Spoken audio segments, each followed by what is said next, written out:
Good morning from Australia. It's just after 5 o'clock in the morning. God bless you.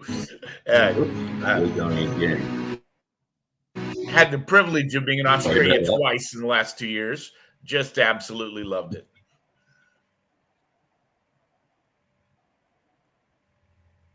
Oh, beautiful. Yeah, it's a great place, great country.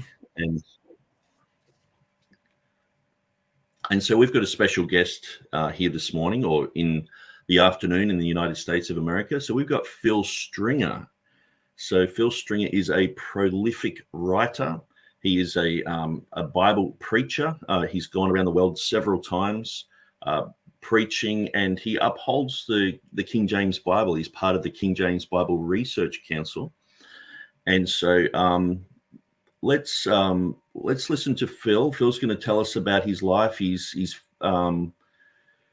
position that he has today on the King James Bible, and we're going to ask Phil some questions. And I really enjoy listening to Phil when he's talking on YouTube, and some of the preaching that he's done for the King James Research Council. Every time that he preaches, I'm just like, yes, I agree. I'm learning. I'm growing in knowledge. It's inspiring. And so welcome, Phil Stringer. Let us know about yourself and your ministry. Well, thank you very much. As I was mentioning, I've been to Australia twice in the last 2 years, deeply loved it, and look forward to being able to go back, I hope, in 2025 is the plan. My name is Phil Stringer. I have been in full-time Christian service now for 51 years.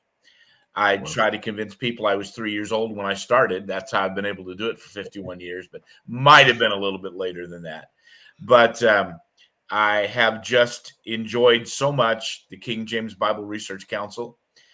Dr. David Brown and I started it 13 years ago. We brought together a group of men to be a speakers bureau on this subject, and we chose people for several reasons.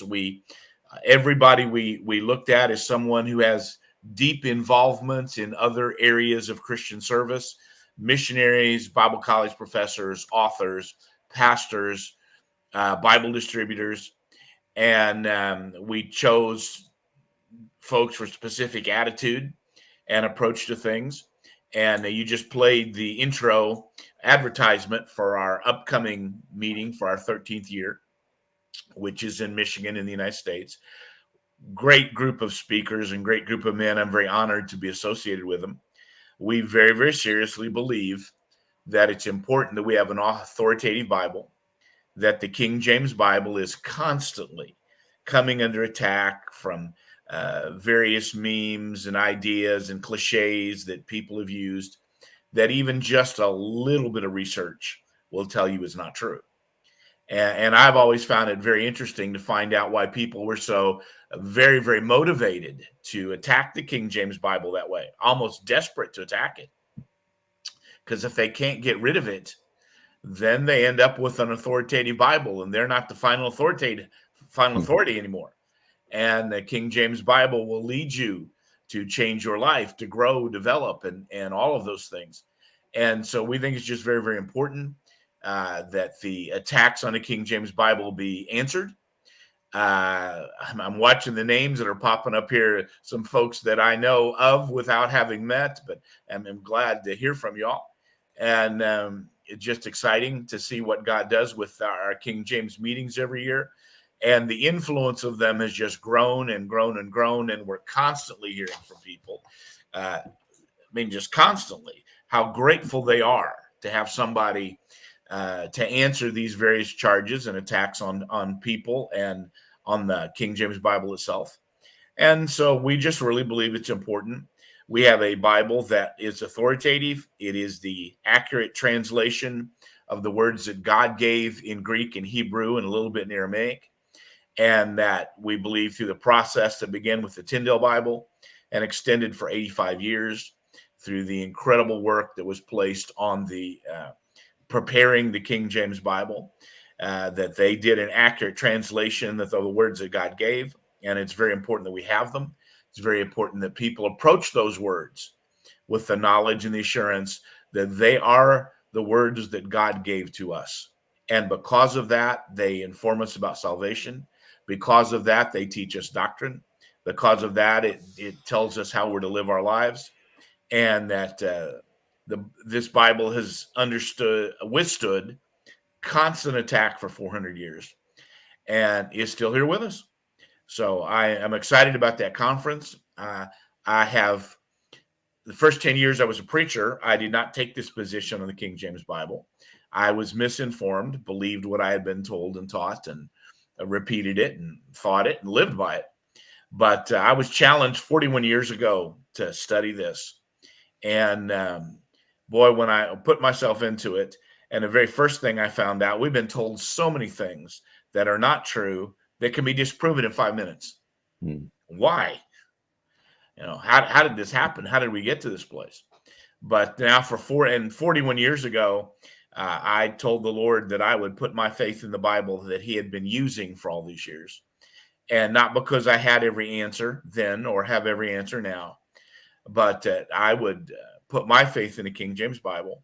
And as the years have gone on, and I've been given various opportunities to speak about it, teach about it at different colleges and churches and so forth, I'm constantly challenged about it, but have never yet found an issue raised that bothered me with a little bit of time spent on it.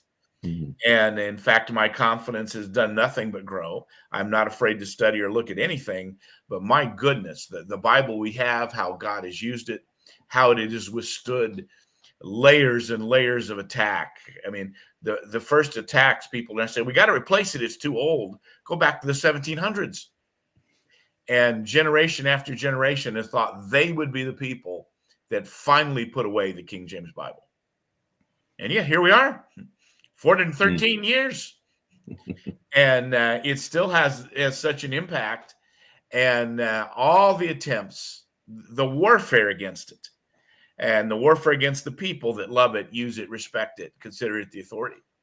So here we are. That is a piece of my ministry. I have the privilege of being vice president at Day Spring Bible College, to be busy preaching and on all kinds of things, all kinds of settings.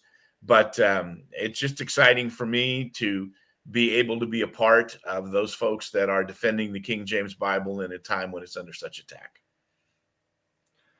And so I saw on your Facebook recently, you got accused of spending all your time on King James Version issues. And I actually wrote there that if, you had a hobby and it was golf, no one would even question that, but you've got a hobby and it's the King James Version.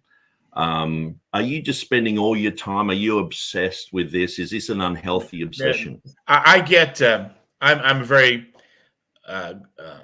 blessed to have a very full preaching and teaching schedule. And I'm in a meeting or two meetings every week. Last Sunday, Sunday morning, I was in Wisconsin. Tuesday and Wednesday, I was in Tennessee. I'll be leaving tomorrow for a Sunday through Wednesday meeting in Indiana. And my life is like that constantly. I have meetings every week. Sometimes I'm asked to speak on the King James Bible. Sometimes I'm asked, like next week, there'll be revival type messages. Sometimes I'm asked to do messages on Baptist heritage. Sometimes I'm asked to do messages on the dangers of Calvinism. Sometimes people just ask me to come speak, and it's entirely up to me what kind of messages I come up with and what I address. I recently taught a class on Christian citizenship, and in about 3 weeks, I'll be in Minnesota preaching on that. This is a piece of my ministry. And very consciously, when David Brown and I formed this organization, we looked for people to be part of it. We wanted people. I just started going down the line. We've got a fellow who is pastoring in South Carolina and is very busy in promoting the idea to receive text for Spanish people. We've got another person who's involved in distributing Bibles all around the world and has probably the greatest Bible translation ministry I know anything about. We have another who is just a mission spokesman every week out in missions conferences, encouraging people to support missions. We've got Dr. David Sorensen, who's written commentary on the Bible from Genesis through Revelation, and a number of books on a number of subjects. I think he's got about 5 books on this subject in there, but a very well-respected author who's written on a number of things, from how to pastor to just, all over the Christian realm. And Dr. David Brown himself, besides being an effective pastor for over 30 years, besides the work he's done on the King James and the Bible Heritage Collection, and in it, absolutely tremendous book on the King James Bible, has been involved in the chaplaincy for that period of time. Wow. And, you can go on and on. Another brother who's pastoring in Southern Indiana, who's been involved in Christian education as well, and Dynamic Church, and a great Christian school that he's built. And you just go on and on with the folks we have. They're very invested in ministry.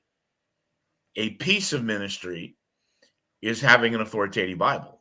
And we believe the King James Bible is that authoritative Bible, and that it withstands scrutiny and attack. And so that's just simply, people say that, well, only thing, one fellow say, every time, he goes to the website, only thing we ever preach on is King James Bible. He's going to the King James Bible Research Council website. Yeah. What a surprise that there you find messages on the King James Bible. Isn't that a shock? But I've had the privilege of being involved in a lot of things. We have meetings every week this year, and it'll be a variety of subjects. And so what's your education, Phil? When you were starting ministry, you went to Bible college? I went to a 4-year Bible college, Indiana Baptist College, Indianapolis. I have gained some other degrees since then, master's and doctor's degree, all through independent study work. I've been busy in ministry. I went to Bible college when I was 18, graduated when I was 22, been in full-time ministry ever since. And often a great deal of what I've done has been involved in Bible college ministry. I've been on staff at 3 different Bible colleges and taught courses at 24 different colleges, 11 in the United States and 13 in other countries. And, I have been a basic blue collar guy, if you can use that illustration. I have a style that is aimed at the average person in the pew on purpose, both in my preaching and my writing. And I am not opposed to other styles by any stretch of the imagination. Dr. David Brown and I, for example, have done a number of King James conferences together.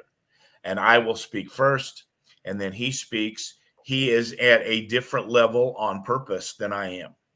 We found it works kind of good together. I'm speaking to the average person in the pew. He kicks it up a notch after that, and that the two styles have fit together. That's just me and who I am.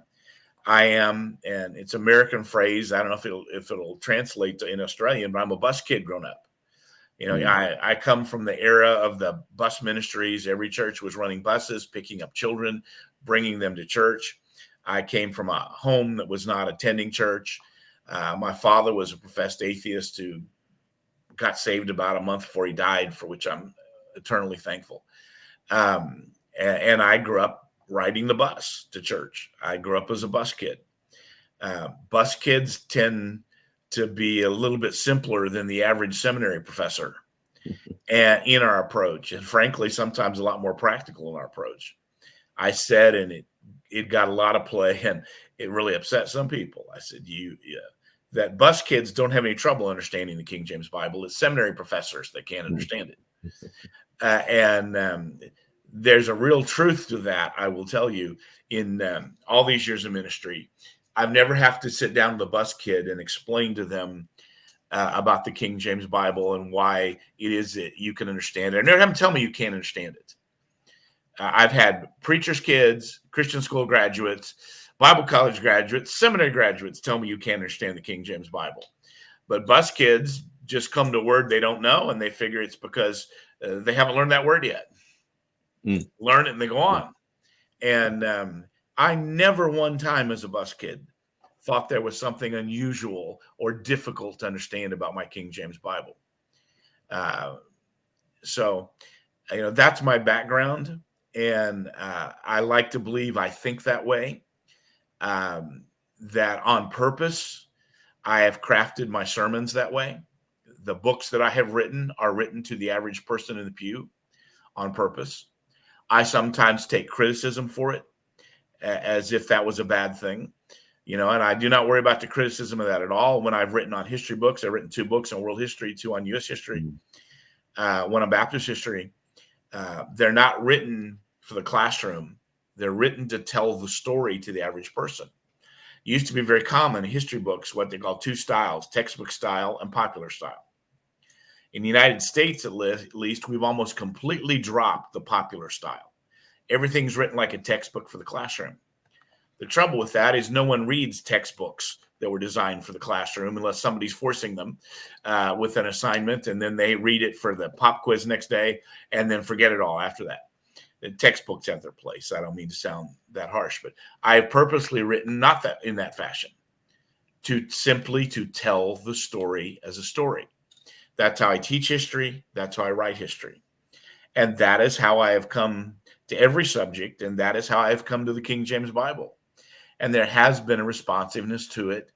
I just had a preacher contact me Wednesday and say, they want me to come to their state and do a conference, but simply because they said some of the conferences and things on this issue are over people's head. He said, I think our people will be able to understand you. And like I said, I'm not saying anybody else should have my style, but I'm very comfortable with my style. I believe God gave it to me, and I work at it.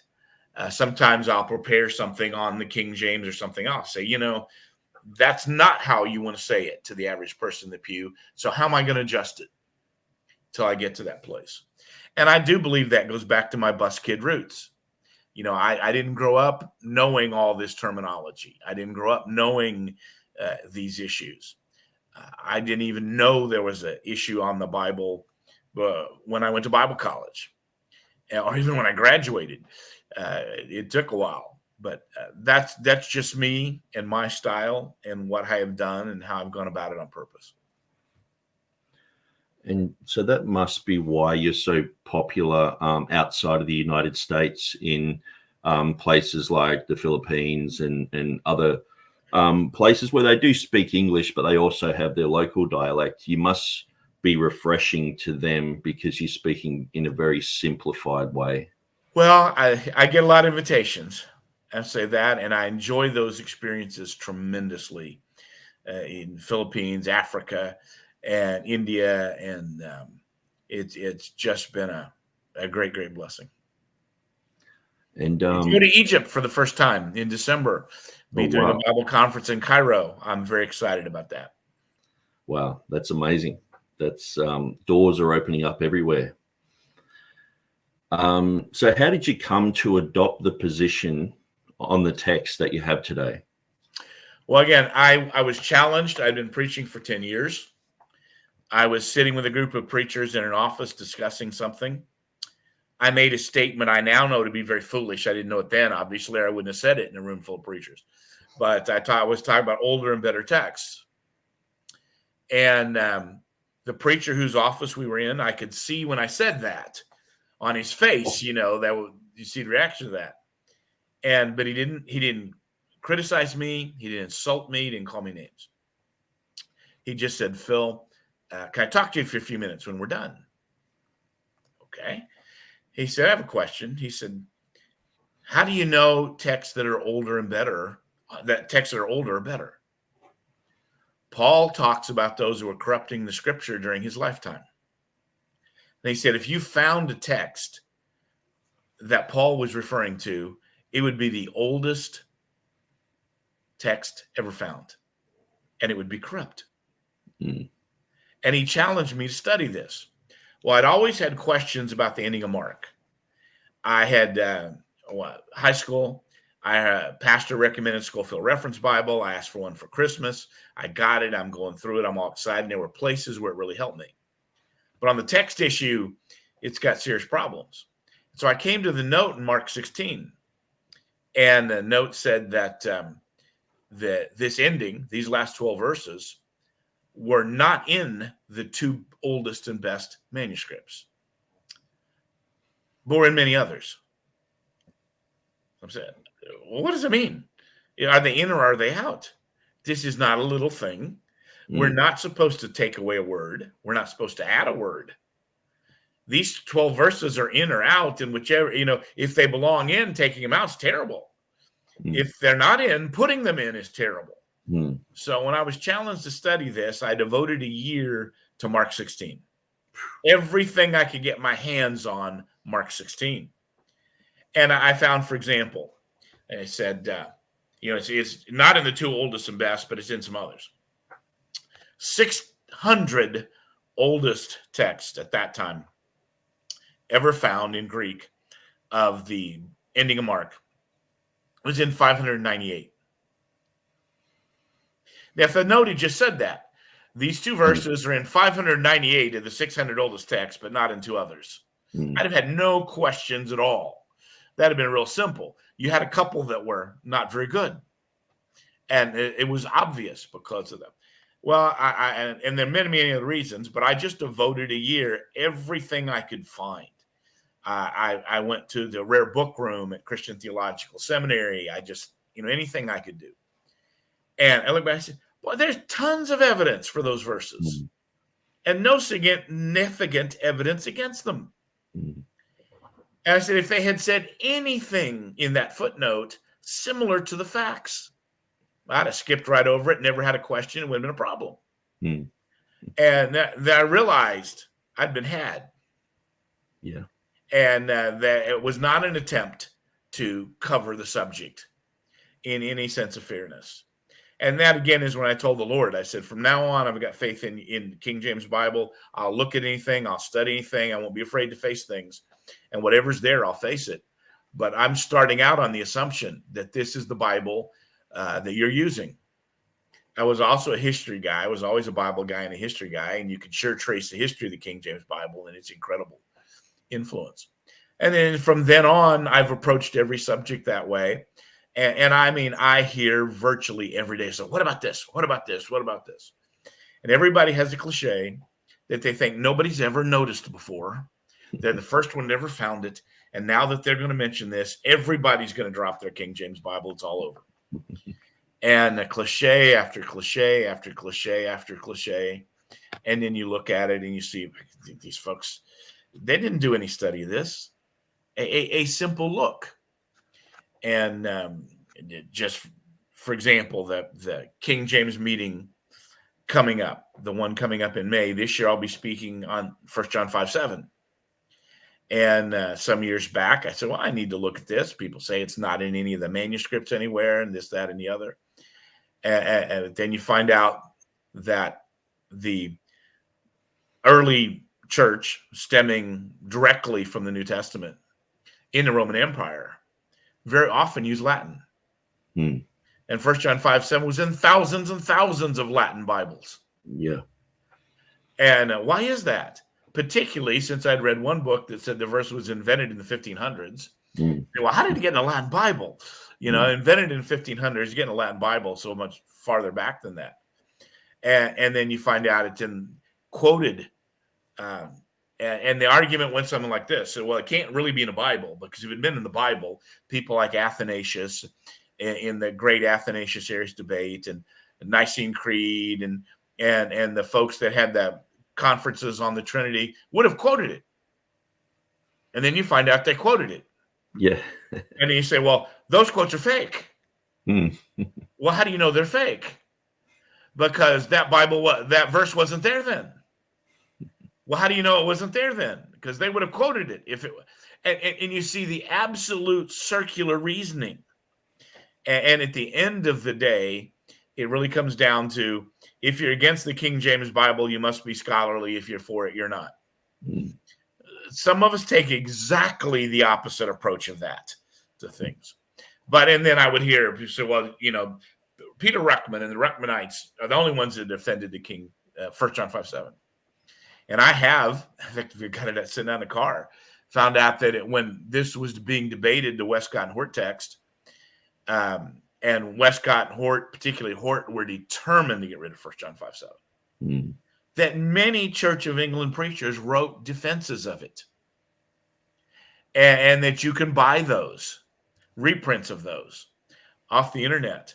And so I started ordering books written in 1820s through the 1880s by Church of England preachers defending 1 John 5:7. And every defense I've ever heard of today, those guys had back then. That's right. You could have found them easily had you ever looked. It's simply a cliche. After I spoke at the King James Conference last year, and I didn't speak on 1 John 5:7, but I was speaking on the King James transition movement. And so one of the folks trying to defend that movement said, well, look, so I don't know who this guy is, but anybody thinks 1 John 5:7 is in the Bible shouldn't be allowed in front of young people, talking about my position at college. Like no one had ever suggested that before. So, yeah, well, you take a little bit more of a look, John Calvin. I'm not a Calvinist, but this particular person was, so he should consider Calvin something, of a reasonable person. He thought it belonged. John Gill thought it belonged. Yeah. People constantly quote Gausson's book and call it Theopneustos. It's the classic on inspiration. I don't think they've ever read it. He certainly wasn't a Ruckmanite, he's Frenchman, but he certainly thought and wrote a defense of why 1 John 5:7 belongs in the Bible. And he also believed there were two textual families and one of them was corrupt. And it's just a marvelous, wonderful book. And all these guys saying it's the classic book on inspiration don't teach what it teaches. It makes me think that's just another cliche they use. They never read his book or they'd not go anywhere near it. Or Francis Turretin, who writes about it and talks about how he said it's in all the reputable Greek texts. Obviously, it depends on what you consider reputable, but that was a little bit different approach, and he's usually considered a classic scholar. Frederick Nolan wrote his defense of it. Robert Dabney, and all kinds of significant people. Matthew Henry, Matthew Poole, and but he said, well, no reputable person believes this. Define reputable. Well, reputable is someone who doesn't believe in 1 John 5:7. And so no reputable person believes. It's cliches. It's circular reasoning. They haven't tried to listen to the case and refute it. And the more of that I found on subject after subject after subject, the more I found myself, is this the best they got? Can they not come up with anything more significant than this? And it is, and this explains my thinking on a lot of subjects, what I call the tyranny of the expert, from evolution to global warming to socialism. It's just, hey, this is what all the intelligent people believe. And if you don't believe this, you're not intelligent. Well, same thing on the majority text. If you don't believe that, you're not intelligent. And we know that because intelligent people don't believe this. And so you're not intelligent because you don't believe it. And it's very condescending. It's very much circular reasoning. It's operating off cliches. And the more I looked at the opposition, the greater my faith in the King James Bible grew, because they can't come up with anything better than this. No, that's really good. And we have seen the ascendancy of a scientific dictatorship in the last 5 years, with a lot of different topics and a lot of topics, the gender roles and things like that, and COVID, and so I think people are starting to question things, and I guess what we're doing is we're asking people to question everything to do with bibliology, to question the dating of manuscripts, to question the consensus among the scientists, who basically are the new high priests. They're infallible. What they say is like the Pope has said it, and we just have to go along with what they've said. And so I think a lot of people are awakening to a lot of things happening in politics and pseudoscience in the world. And so hopefully Christians adopt that type of stance and start questioning what's been coming out of the academy. Well, and I really think that's happening. I don't know your connections or background, Brother Nick. I'm an independent Baptist. That's what I've been all my life. I have friends in other groups, but I'm clearly an independent Baptist. And it's interesting. So many within the Independent Baptist movement, the King James transition movement is an Independent Baptist movement, are really picking up on these cliches and so forth. But I'm finding groups of people who are breaking from all this. I'm constantly talking to Southern Baptists. They're saying, wait a minute, we've been misled on all this. And I'm getting invitations to talk to these people. I just heard from a Methodist preacher. A ton of United Methodist churches have left the denomination in the United States over the homosexual issue, and are all of a sudden forming independent Methodist churches. And I got a call from a Methodist, a newly independent Methodist. And he said, we know in the history of our church, the Methodists have been blessed greatly by the summer camp meeting. And we're going to start going back to that. We're going to get the big tent, and we had 6 churches coming together. And he says, but we want to have morning sessions. We want to have teaching in the morning sessions. And he said, we'd like you to come teach a week for us. I said, well, brother, I congratulate you on your independence and getting out of the denomination and looking at these things. But I said, I'm nowhere, nothing similar to an old-time Methodist teacher. He said, we're not looking for an old-time Methodist teacher. We don't even know what an old-time Methodist teacher is. He said, the only thing we were ever taught was love God and serve man. And then serve man became a cover term for approved perversion.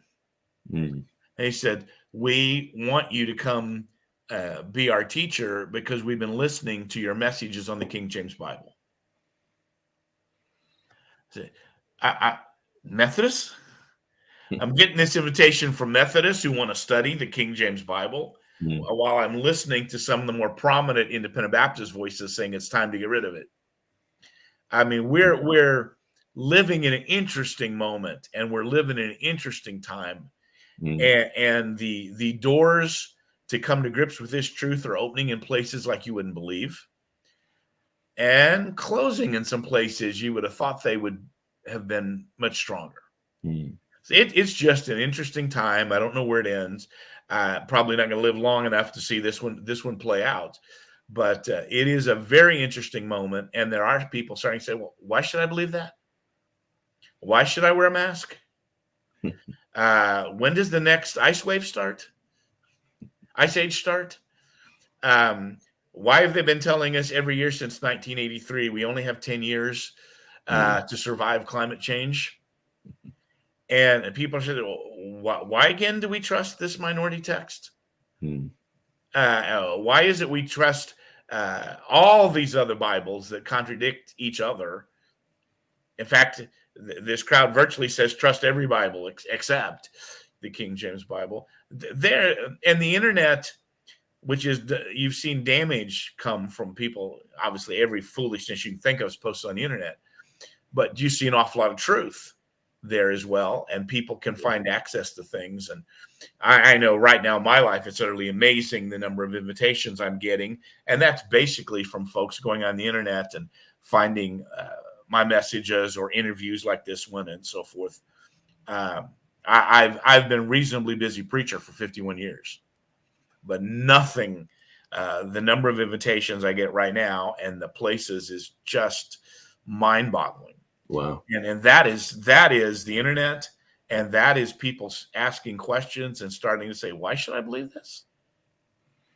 And some of it may be too that my more lowbrow style helps with some of these folks, and it's just a fascinating time. I'm seeing things I would never have dreamed, negative things I would never have dreamed. But I've seen a lot of positive things I would never have dreamed. For example, right now I'm being interviewed by a guy in Australia on a King James Bible we've never met. I don't know you or what your associations are, but yet here we are. And I do about one of these a week, usually with people I have never met. And it's just amazing. It's interesting to hear your story. So we, like, say in the 1970s, you would have adopted sort of like a King James position, and not till the early 1980s. 1980s, okay. And so I guess the In choices fact, maybe not even early 1980s. I would probably about 1985. Okay. And so the choices back then were sort of like, Ruckman, but there was also the Dean Burgon Society, which you were a part of, and you had a lot of influence there. And that's where I first saw your videos and heard you preaching. I used to listen to lots of D.A. Waite material, your material, everything the Dean Burgon Society brought out. I would go through it because I was looking for answers to a lot of questions I was being asked. And so what was the atmosphere like back in, like, when you sort of joined the Dean Burgon Society? I've heard like Ted Leadus was trying to join it when it first started in 78, I think, and they were going to try and be part of the Trinitarian Bible Society in America, but then they realized it was a bit too restrictive, and so they started their own movement. And so you sort of came into that society. And so can you tell us a little bit about that time? Well, the Dean Burgon Society, I believe, accomplished a great deal. It played a role at a specific period of time, and a great deal came out of the ministry of the Dean Burgon Society. Helped me and encouraged me, gave me something of a voice to address these issues. One of the challenges through all of this time with King James ministries is they tended to be about around a person, and that had good moments and bad moments. And when Dr. David Brown and I sat down and we spent a whole afternoon together at an Olive Garden restaurant, we actually sat down, had lunch, started talking about the idea of some things that could be done that would be different, not to contradict what was being done before, but that would be different and would add to the discussion. And we spent so long on it. We had lunch at the Olive Garden and then had supper at the same Olive Garden at the same table, like 6 or 7 hours later. And we started going through ideas. And in no way to hide from this, when we decided to start something new, it really upset some of the folks in the Dean Burgon Society. They wanted nothing to do with this after that point. It's got to be our organization. And then there's a lot of guys who wanted to make the King James issue about them. At least one girl. I want to make the King James issue about them and just an extension of them and their ministry and their personality and so forth. We purposely wanted to do something different. We started with 10 guys, like a speakers bureau. So you have a conference with 1 guy, 2 guys, 5 guys. Once a year, we all come together for a meeting. And you don't have to invite anybody in the group. It's not about them. If somebody's not your cup of tea, you don't need to have them in your program, or they just can't come when you want to have one, or you want to have 2 guys or 4 or whatever. We very conscious that this isn't going to be about anybody. And Dr. Wade is ill and in poor health, and I feel for him. And he accomplished a great deal. He wrote some marvelous books. And but the Dean Burgon Society is not meeting this year for the first time. And if it's built around a person, it comes and goes because we're all temporary. Yeah. And so we wanted to build, and Dr. Ruckman, things that I appreciate, things I don't appreciate as much, but certainly his movement was built around him. There's a reason why it was called the Ruckmanite movement. Yeah, that was obvious. And with his passing, it's splintered and different. Doesn't have the same impact, at least to my thought process, that it did before. But we wanted to create something that was not about a person. If any one of us passed away tomorrow, we would all be sad and miss them, but the organization would go on without missing a beat, because it's not about a person. Yeah, we, from the beginning until now, anybody that takes a pro-King James position gets called a Ruckmanite, whether we were ever influenced by Dr. Ruckman or not, or whether we hold any of the distinctive ideas of Dr. Ruckman's or not. But that, again, is another cliche. There's only 2 positions, and that, according to these folks, and that's the position we can use all these different Bibles. And or you can take the Ruckman position, and there's nothing else. That's just completely not true. It never was true, never was close to true, never going to be true. So that's unfortunate, but that is the way that developed. And it was an interesting time to take a position because you almost felt very isolated. Man, don't feel isolated now. I hear from people all over the world. For example, right now I'm talking to a guy in Australia. And I've done the King James conference in Australia. Wow. And have invitation to go back and trying to make the date work in 2025 to go back to Australia. Wow. But and been in New Zealand and get invitations all over the world on this subject. And the world's got to be a lot smaller place to start with, and that's important. But we're finding one another, and like I said, I'm running into people that I would never have dreamed of with interest in this. I've been hearing from people in Seventh-day Adventism about it, and that kind of shocked me, I've got to say. But there is, and you hit it, there's an overall awareness. We've been misled. We're starting to say, how many areas have I been misled in? And so, well, it turns out, I used to drive to Bible College in the 1970s, had about a half-hour drive to college every morning. And every morning, the news was the new ice age. The new ice age is here. It's hit us. Everything's going to change within a few years as the ice comes down from the North Pole. And life is not going to be anything like what we knew it to be. And we're all going to be living in a giant Eskimo village. And I mean, that was, I hit right at that time every morning on the way to school. I would get that on the radio. Well, guess what? We didn't have a new ice age. And when they finally forced to come to grips with not having a new ice age, they decided we had global warming.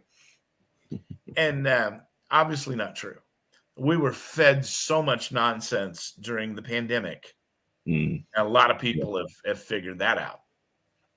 So people are starting to question this politically correct wisdom, the scientifically correct. And there's a theological correctness. And the theological correctness was everything should be judged by 2 older and better manuscripts, period. And people are really all over the world of different backgrounds starting to question that. And they're starting to ask, how do we know? Whether it's about global warming, whether it's about how do we know that wearing masks saved us all? How do we know that we've all got to go to electric vehicles or we're all going to die? And in the same time, how do we know? What makes those two, the ones we have to judge everything by? Why are we rejecting all the others? And I have found out of the endless number of conversations I've had on this subject, the thing that impacts the most people is when they find out that the vast majority of old manuscripts do not match the modern English Bibles that are being put out. And I mean, we're not talking about it's 60-40. We're not even talking about 99%, 1%. So why were we going with the 1%? What was it that drew us? And Dr. David Brown and I were asked to be on the board of an organization called the Society for the Study and Preservation of Majority Text. It was not a theological organization, wide variety of people in it, simply people who believe that majority text manuscripts should be preserved. They're owned by libraries, individuals, churches, museums, and they're crumbling. Many of them are just falling apart because of lack of care. And the big thing was, this is how you should care for them, take care of them, and what we need to do with all this. And so we got asked to be part of that. It was an interesting, different type of thing that I'd ever been involved in. And so we're on it, and website goes up, and they give the tradition, the website, they give the traditional 5,500 some Greek New Testament manuscripts. And we hear from a monastery in Greece. And they said, we have always wondered why you people in the West use that number. And they said it's kind of an arrogant Western thing that you think, well, we have this list, so we think that's all there is. Mm. They said there are thousands more in monasteries in Cyprus, Turkey, and Greece. For example, the monastery at Holos had another 1,100 that aren't on the list. Wow. And so I immediately sent the question back. So of your 1,100, how many are majority text type? How many are minority text? And the answer comes back, they're all majority text. Because no one would have gone to the trouble to have saved one of the others. Wow. And so here it was, dramatic. So long story short, we're communicating with them, and that word gets out. I said another 1,100 manuscripts. And some of the leading critical text guys wanted to go over and see their collection of manuscripts. They said, we can't just let anybody come. We've asked this organization, United States, to represent us, and you got to get their permission to come. So big meeting in Chicago. It's Dan Wallace and his group, and their guys are all coming. And then the folks on this group, a number of folks are coming from around the country. We have a room in an Italian restaurant downtown Chicago. They're sitting on one side of the table. We're sitting on the other side of the table. I happen to be right across from Dan Wallace, who I'd read but never met. And sitting next to me is a Russian Orthodox bishop. I have a lot of disputes with the Russian Orthodox Church, but they do believe in the majority text. Guy's in his red robe, and he's, looks like a Russian Orthodox bishop, I guess. And I'm expecting the guy to speak in this heavy Eastern European accent. He's from Texas. Yeah. Close your eyes. You thought you were listening to John Wayne. The Texas drawl, the cowboy, drawl is there. So anyway, we're sitting here eating, and we're right across from Dan Wallace and his buddies. And the bishop looks at him and says, he said, you think you're a great scholar. He says, you're not. He said, every 10-year-old Russian Orthodox boy in the world is a better scholar than you are. I'm just sitting there intrigued by this conversation, And so he says, if you asked any 10-year-old Russian Orthodox boy in the world, do we trust the 99% or the 1%? They would get the answer right, and you get it wrong. He goes on to say this. He said, the comic book people are better scholars than you are. He said, old comic books are big business. He said, if you had an original action #1, The Origin of Superman, in good condition, he said, you could go to a comic book convention and get $1 million for it. Turned out he was understating it. Somebody just got $6.2 million for one just a couple of months ago. But you get the idea. He said, but if you walked into a comic book convention and say, look at me, I have an action #1. Mine is different than all the others. How much can I get for it? The answer would be nothing. Because every one of them would know it was fake because it didn't match all the others. Yeah. He said, they're better scholars than you are. And I just looked at him and said, I'm going to tell that all over the world and pretend I'm the one that came up with it. But it's very much the case that people are starting to wake up. They're starting to ask questions. How do we know whether it's the new ice age or global warming or math saved us all, or why are we following two texts that had no influence for hundreds of years and that are different than the vast majority? Why is it we do that? Well, the answer, a handful of experts told us they're best. Handful of experts told us the masks were best. And if the world was going to freeze by 1985 and burn by 1995. And I don't think the tyranny of the experts is working as well as it did in any area just a few years ago. And I attribute that largely to the internet. Yeah, absolutely. Information's everywhere. Absolutely. And so just another question about groups you've been involved with. There was the William Carey Bible Society, Okay. I think it was. Yeah, I formed that and then I closed it down. I formed it because I wanted to address one particular issue. What's the source text of all these translations? And we put up a website, and we addressed a number of languages. We got a lot of positive response. However, I found out constantly we're being lied to about what the source text of translation projects were. Mm. And so I realized I can't vouch for the integrity of the information I'm putting on this site. I shut it down. Mm. I found this over and over again. People say one thing to the contributors who fund the projects and do something else in reality. Mm. Example. And people are saying, well, we have to go to the Greek and the Hebrew, and we have to have Greek and Hebrew scholars doing this.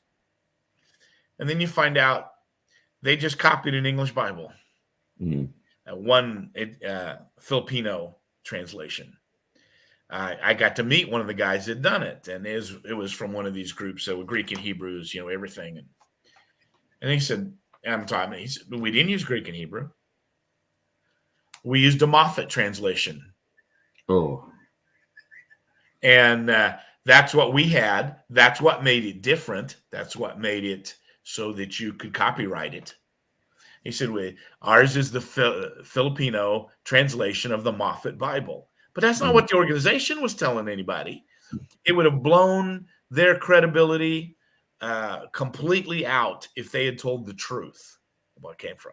I'm talking to a group in India, and I'm speaking for this group, and some of the Indian guys come and say, what they're telling you is not accurate. So their translation doesn't match the King James Bible.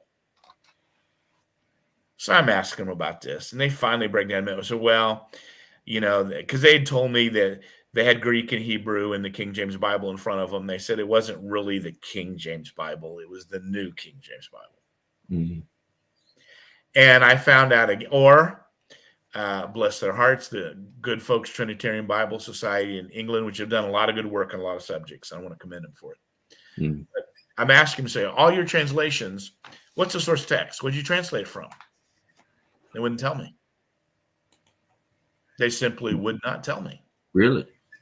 Wow. And I kept saying, why? To me, that should be the first question. What did you translate from? And they said, people are supposed to trust us. Well, I'm not particularly from the age of we trust everybody and everything. Why can't you tell us? Yeah. So I began to realize more and more that I had put information on the internet that I believed to be accurate. That wasn't. And then I wondered how much more of what I have put on the internet did I believe to be accurate. It's not. So I took it all down. And that was a great deal of frustration to me. I sum it up with there's a lot of money in Bible translation and Bible printing. And I'm always suspicious when you can't get easy answers and when money is involved. So, and I certainly don't mean to belittle all the Bible translators. Stephen Zeiner is my dear friend, and I trust Bearing Precious Seed Global in this course of this subject just tremendously. And but that's why I shut down William Carey Bible Society. I could not vouch for the information I was collecting. And so there was an interesting principle that you mentioned on that website, and I remember it at the time, that it was that William Carey would do what's called starter versions, where he would just do like the book of John or something like that and get a project started, and then hopefully sort of people would come on board with that type of thing, and that really encouraged me. I've done a Cambodian Khmer King James version, and we've nearly finished an Urdu Pakistani Urdu King James version. So basically this is just from the English, but I was inspired to do that from the William Carey Bible Society website, where it said just get it started. And so we've sort of we've come quite a long way with it. The Trinitarian Bible Society are very interested in the project, and hopefully they can get scholars to look over that and see if there's any main difference between Scrivener's text and what we've got there. But that, it was very inspiring when you mentioned on that website, just to sort of get something started. It mightn't be perfect, but hopefully later on someone else will pick up the baton and perfect it more and more. Yeah, William Tyndale did that, and we ended up with the King James Bible. Yeah. And I do believe God uses, when people do the best they can, I believe God honors that and uses it. Yeah, I thought it was a really good principle that you had there. And so you also you actually encouraged me a great deal with that story, because I look back at that as something that was nowhere near what I wanted to accomplish with. But glory to God, you've encouraged me with that story. Yeah, because I remember at the time the website appeared, William Carey Bible Society, and I was looking through all that. And you also had a really interesting document called The Word of God to All Nations. Mm-hmm. And so this was like the go-to place for people would say, oh, where do I find a Bible in Spanish? Or where do I find a Bible in for the Ugandan speaking people? And I would usually point them to that. Now, but exactly like you said, like even with the Urdu Bible, we contacted the people on that list, and they've either gone away or they're just sort of printing an old TR edition, which mightn't be that accurate, but it was better than the one that most of the population had. And but it was a very interesting list, and so you must have contacted thousands or hundreds of people. Hundreds. Yeah. And that again is where much of the inaccurate information was. Right. Okay. And never did I purposely put inaccurate information on there, and that's why I took it down, because I couldn't vouch for it. But and I'm sure it's still up some places. But that was the reason I did not continue that project. Okay.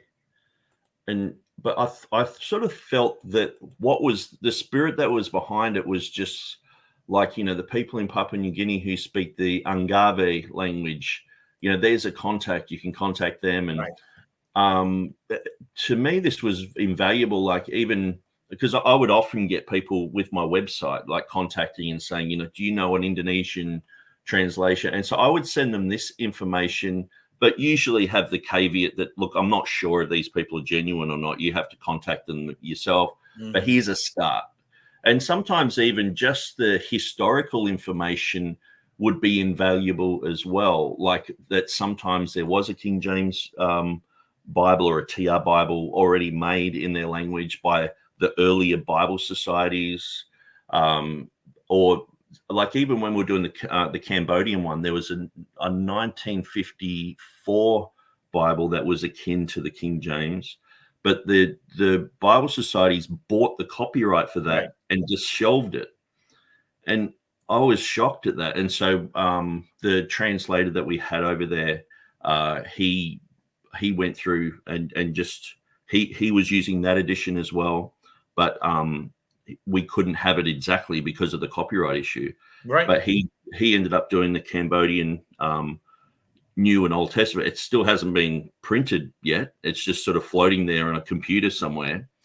But yeah, it was very helpful, this type of information. So I just thought I'd say that and encourage you that even though you see it as a mistake, it's like I'm just one person. There's probably dozens and dozens of other people who have worked on Bible translation issues or sponsored them, and this information has helped. Well, I'm glad to hear that.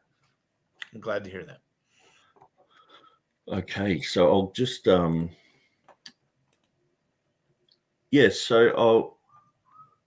I'll just ask this question next. So how does your position differ from other Textus Receptus only or King James only camps? Like, so we've got the TR only, the King James only, the ecclesiastical text guys, the confessional bibliologists, the Ruckmanites, the Ripplingerites, the Gippites. Where do you sort of place yourself? Well, none of the above. I do believe God preserved his word through the received text. I believe the King James Bible is the received text in English. And I do believe that, if I can explain it this way, I believe God dictated the very words of Hebrew and Greek through men. I believe in inspiration by dictation. Then I believe throughout history, God has supernaturally working to bring about translations of the Bible in other languages. Most teachers say, well, the word of God originally came by superintendents, God working with men, and the dictation never happened. So my approach is I believe God dictated his words. Most of my friends don't agree with me. I believe God dictated his words in Greek and Hebrew, and then that God has superintended in the preservation process, and so that God's word can still be available to people in other languages and other settings. I believe we can explain inspiration very clearly from the Bible. I have a chapter on it in my book, Unbroken. But I believe the superintendence process, it's almost like God said, I'll preserve my word.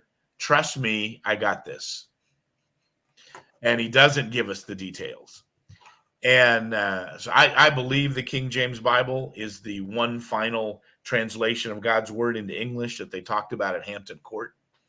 I do not believe it was inspired through the King James translators. I believe there was a whole process that started with William Tyndale. And people say, well, why would God give it to English? Is English his favorite people? A lot of people paid a price to get his word in English. And I believe God honored that. And that he used them.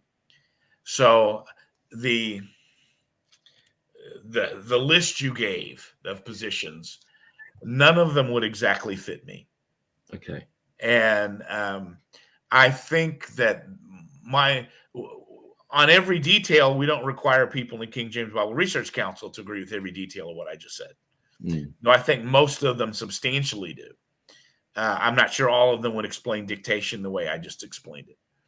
And we don't try to run anybody or tell them what they have to say or what they do. We don't tell anybody where they can go and speak and any of that in our group.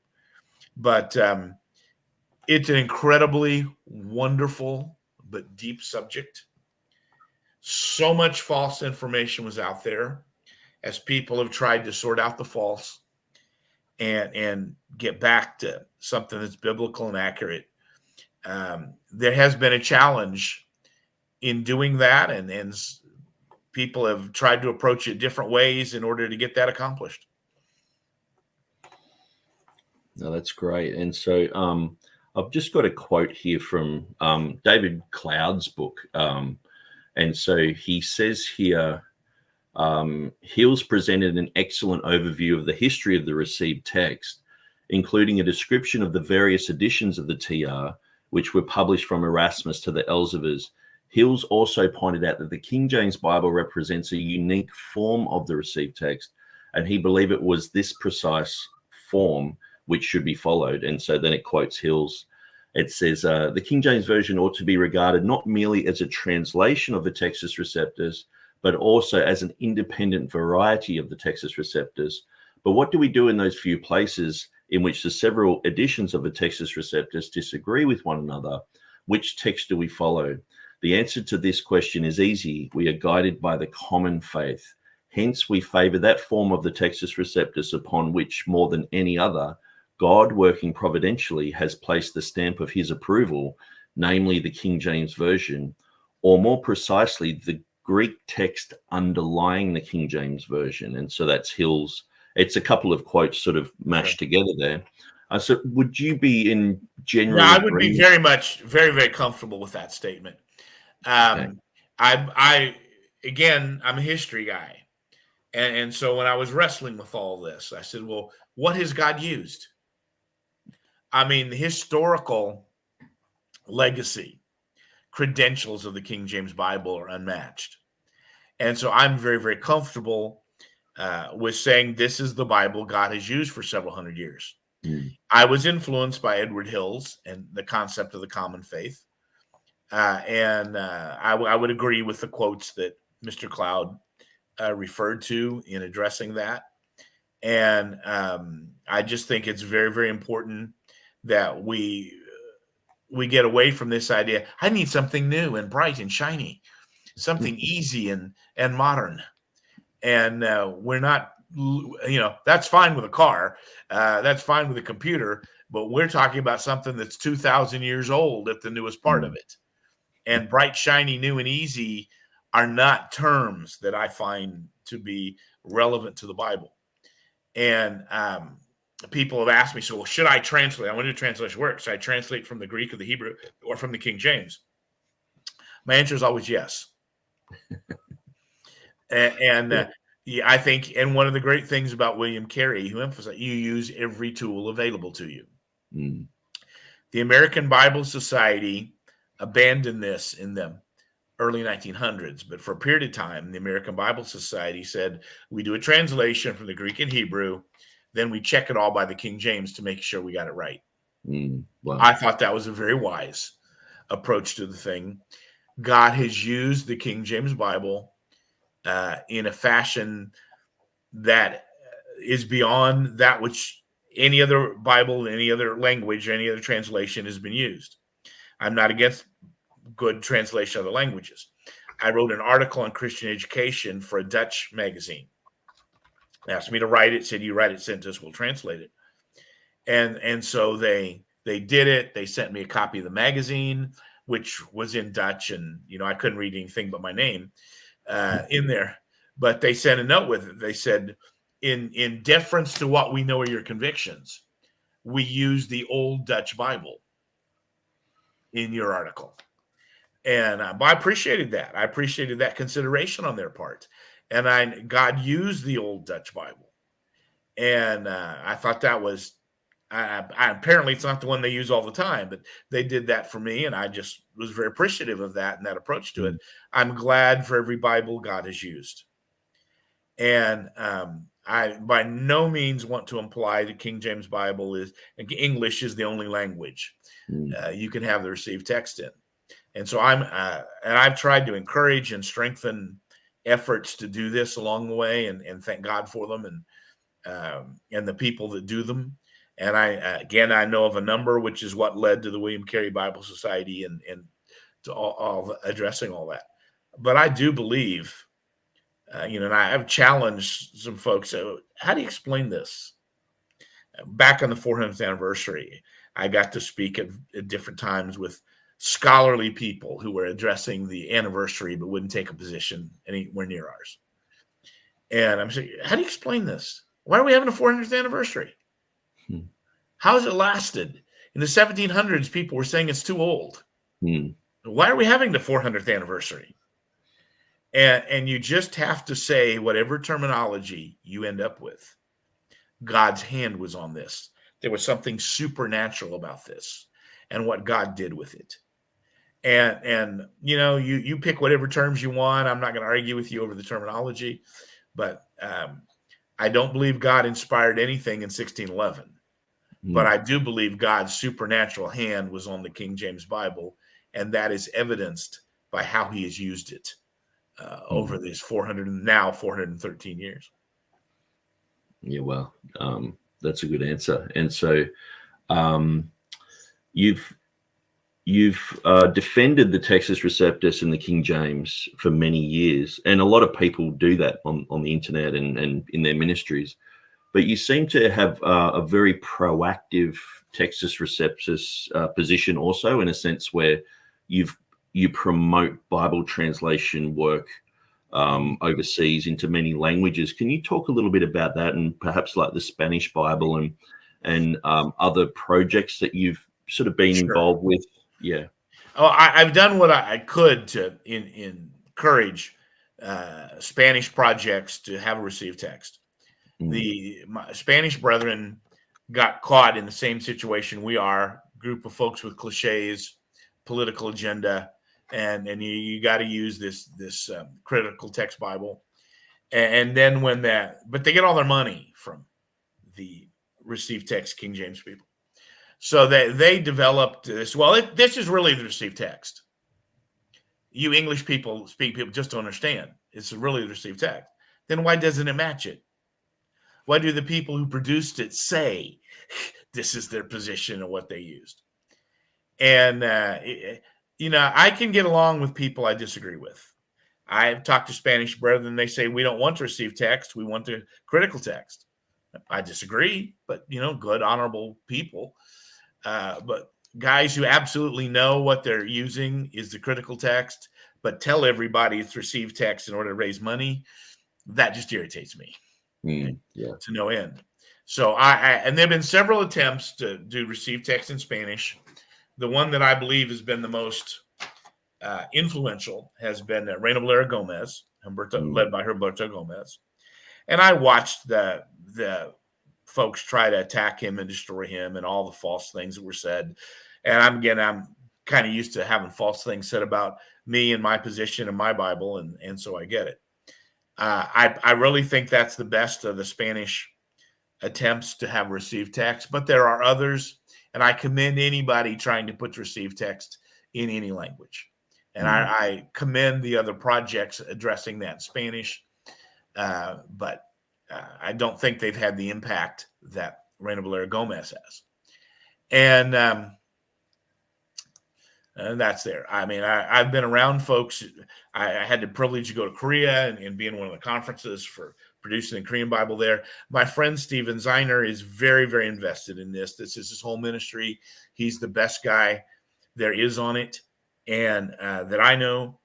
And when we had the William Carey Bible Society, I was more involved in that with him. I'm still involved in it at times and very much think it's important. Everybody should have the pure word of God in their heart language, whatever their heart language is. And so whatever encourages that, I'm for. The people that are dedicated to that, I'm for them in spite of what other differences we might have. And I honor them and admire them. And that's why, again, I said I'm really frustrated with Trinitarian Bible Society because they will not tell you their source text. But I do know for a fact that many times they have produced received text Bibles in other languages. So I want to commend them for everything they have accomplished and all the good things that they have done. May they do many more. But to me, this is not two different positions. It's one. Everybody should have the pure word of God in their heart language. So I am for defending and promoting the pure word of God. I didn't say the easy or the new or bright or shiny word of God or the entertaining word of God or I just looked today for the first time at the Gen Z translation. I don't know if you know anything about that, but it's just a new level of ridiculousness. But I'm not looking for new, bright, shiny, popular, entertaining. I want accurate. Everybody should have a pure copy of the Word of God in their heart language. That is one position, not several positions or two positions. It's one. So I want everybody whose heart language is English to have the pure Word of God. I want everybody whose heart language is Spanish to have the pure Word of God.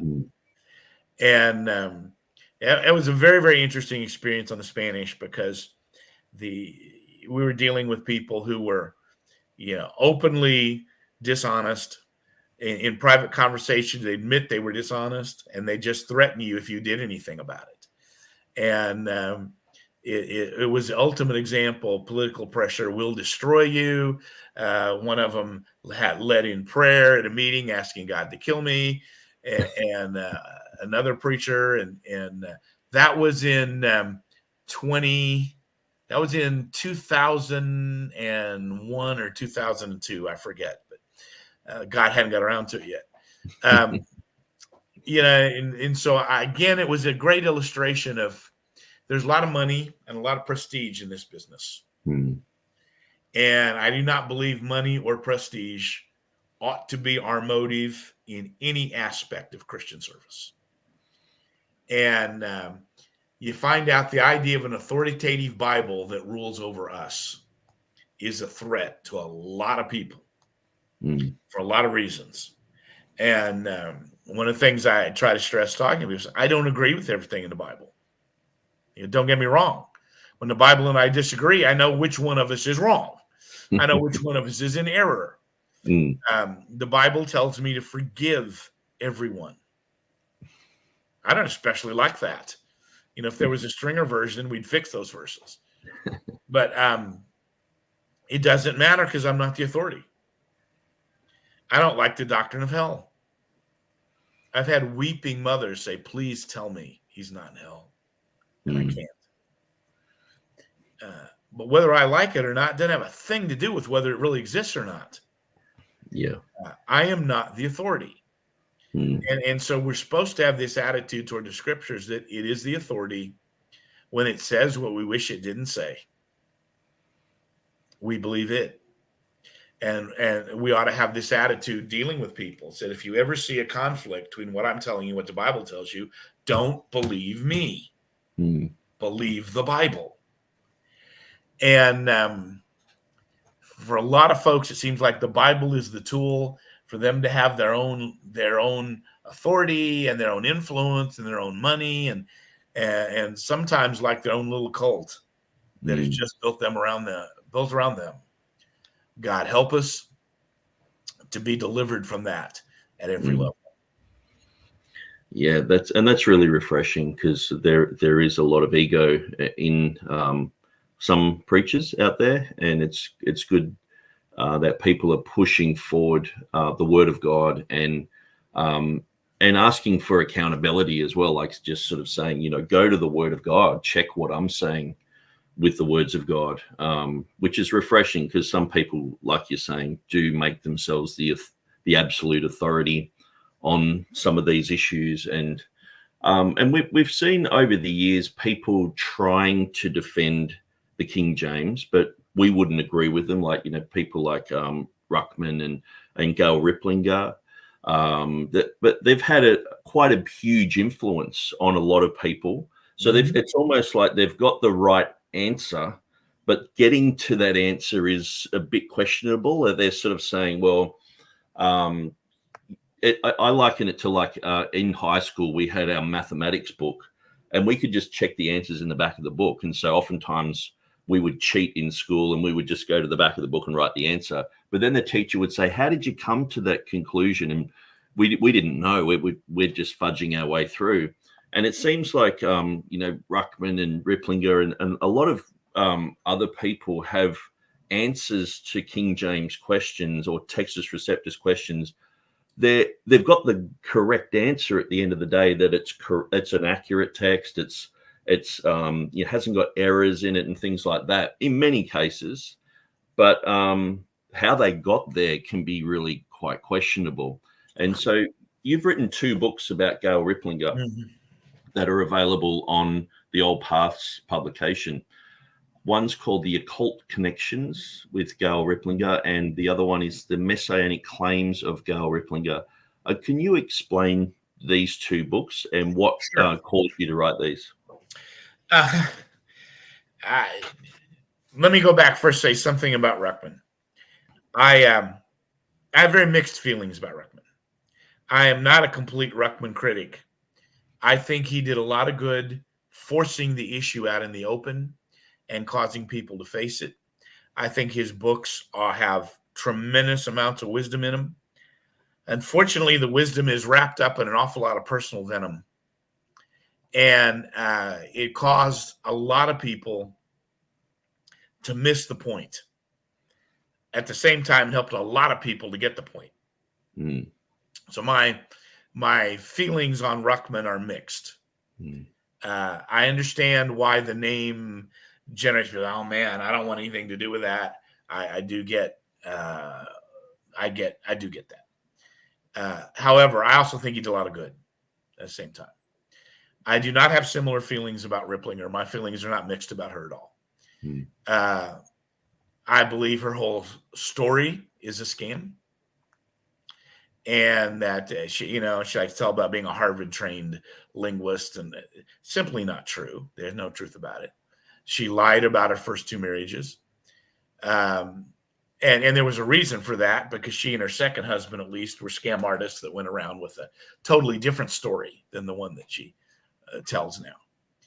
And I don't believe she created for herself a setting where she became the spokesman. And for her, that was the key financially and ego and all the rest of that. But my biggest concern in responding to her was that the damage she was doing to the King James movement. And of course, she would threaten to sue anybody that disagreed with her or tried to expose anything that came out about her.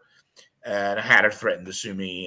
And you know, I have whether this is my personality or my position or both, my attitude towards that kind of thing is, well, bring it on. You know, that I don't believe we sit back and take that kind of thing, or that the cause can afford for us to sit back and take that kind of thing. So when I got the letter from her attorney threatening to sue me, it was, well, let's get at it. Let's get to this as quickly as we can. I would love to get you guys in a courtroom with the rules of evidence and, you know, et cetera. And so naturally, you know what happened. It was nothing. But I really believed her influence was based on a phony story. Peter Ruckman was Peter Ruckman. He was who he said he was. He determined to make his life's work making people face the King James issue. He did that. Okay. The vitriol, the venom, the personalizing everything, I couldn't defend no matter what. And some of the distinctive ideas that are associated with Ruckman really came from his followers and not him. But I get why the name Ruckman bothers people. I certainly do. I think he did an awful lot that exposed the hypocrisy that was in the movement, but in the process created his own movement, which wasn't the answer. Ripplinger, I believe, was a complete fraud, and she wanted her own movement. She wanted something distinct that appealed even more than the Ruckman crowd, which is where she first got some people respecting her.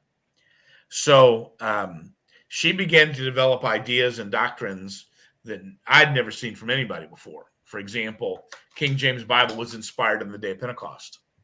Okay, think that through for a while, you know. I mean, much of the New Testament hadn't taken place on the day of Pentecost. And then she took the Kabbalah, the Jewish Kabbalah, which was supposedly going to the Hebrew words of the Old Testament, and a whole occult system that came out of it. And she applied it to the English words of the King James Bible, her own occult system.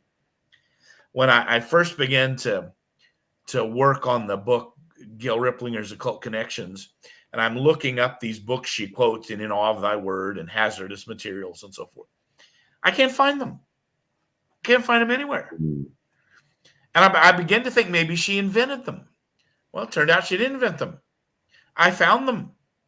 I bought them all, the books she was quoting, in an occult bookstore in Chicago. And her sources were primarily about how to practice the occult. And only they were applying it to the Hebrew. And so I bought a book on the Kabbalah, and it was the same thing she was teaching. Take out Hebrew and substitute English. And I just believe that was all a very, very dangerous level of heresy injected in the King James movement that had to be answered. Now, I don't think my books had much significance because everybody was figuring her out before we got there. I don't carry them with me. Occasionally, somebody wants to order one, and I'll send them one. But you know, my son said, about 90% of independent Baptists had seen through her for Dad got busy. He notched it up to 92%. So that's about, I think, my impact in that whole story. However, I think it's a good thing people did see through her. And she was adding a dangerous level of heresy and cultic teaching around herself that was really dangerous to the movement. And I have enough material for a third book. I just never got around to be interested in writing it. And because I don't think she has a handful of minions on the internet, and I hear from them every now and then. I suspect after today, I'll probably hear from them some more. But I don't think she has any influence anymore or any impact anymore. But for a while, she wrote 9 books. In one of them, I'm listed as a unsaved satanic infiltrator of the King James movement. And as you might guess, I disagree with that part. But the books got worse one after another as they came out, and they got more dangerous, in my opinion, one after another as they came out, and it was just really sad. Anyway, that's what's there. And again, you can read very, very clear quotations from her over and over again about the King James Bible being inspired on the day of Pentecost. I'm seeing the one gentleman make it. Well, she just said gift of tongues aided in translation. She goes beyond that. She says they were completed in Acts chapter 2, in spite of the notes there on your program.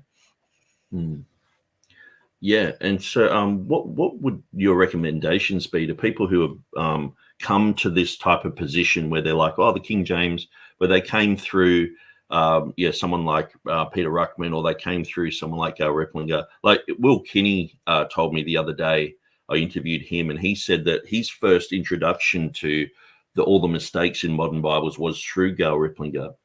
And so what would you recommend people do if they find themselves in that position? Same thing I would say if you're eating a T-bone steak. Keep the good and throw out the bones. We need to look at all these things. There is good. When Gail Ripplinger wanted to be, she was a really good researcher. Even in her worst books, there's some chapters that are excellent. So take the good, throw away the bad, but don't just buy this package deal that you're going to believe everything Ruckman said, Ripplinger said, or Stringer said, or anybody else.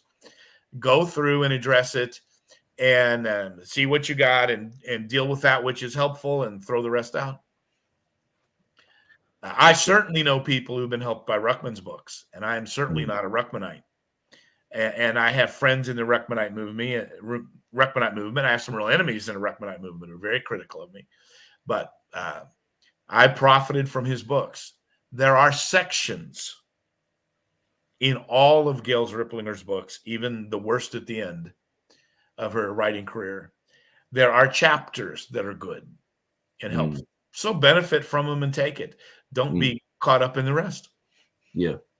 And I actually found that some of her material on the occult influence, or mostly Unitarian influence, on some of the early people like George Van Smith, and I didn't know much about that. And so I read some of her stuff online and went, wow, that's really interesting. Her material on how the New King James translators got a lot of their definitions from Vines, and which used the Revised Version. I hadn't heard that anywhere, and that really helped me to understand why there was some mistranslations. But like you're saying, it's sort of like a T-bone steak. Then you hit the Titanic conspiracy, and a lot of sort of strange allusions to Rupert Murdoch and King Merodach in the Old Testament, and it's like, a bit Texe Marrs-ish, a bit too far. If you want to have your own movement, you have to come up with something nobody else has. And I think you see that in a lot of circles, not just hers. And I don't think that Ruckman did the same thing.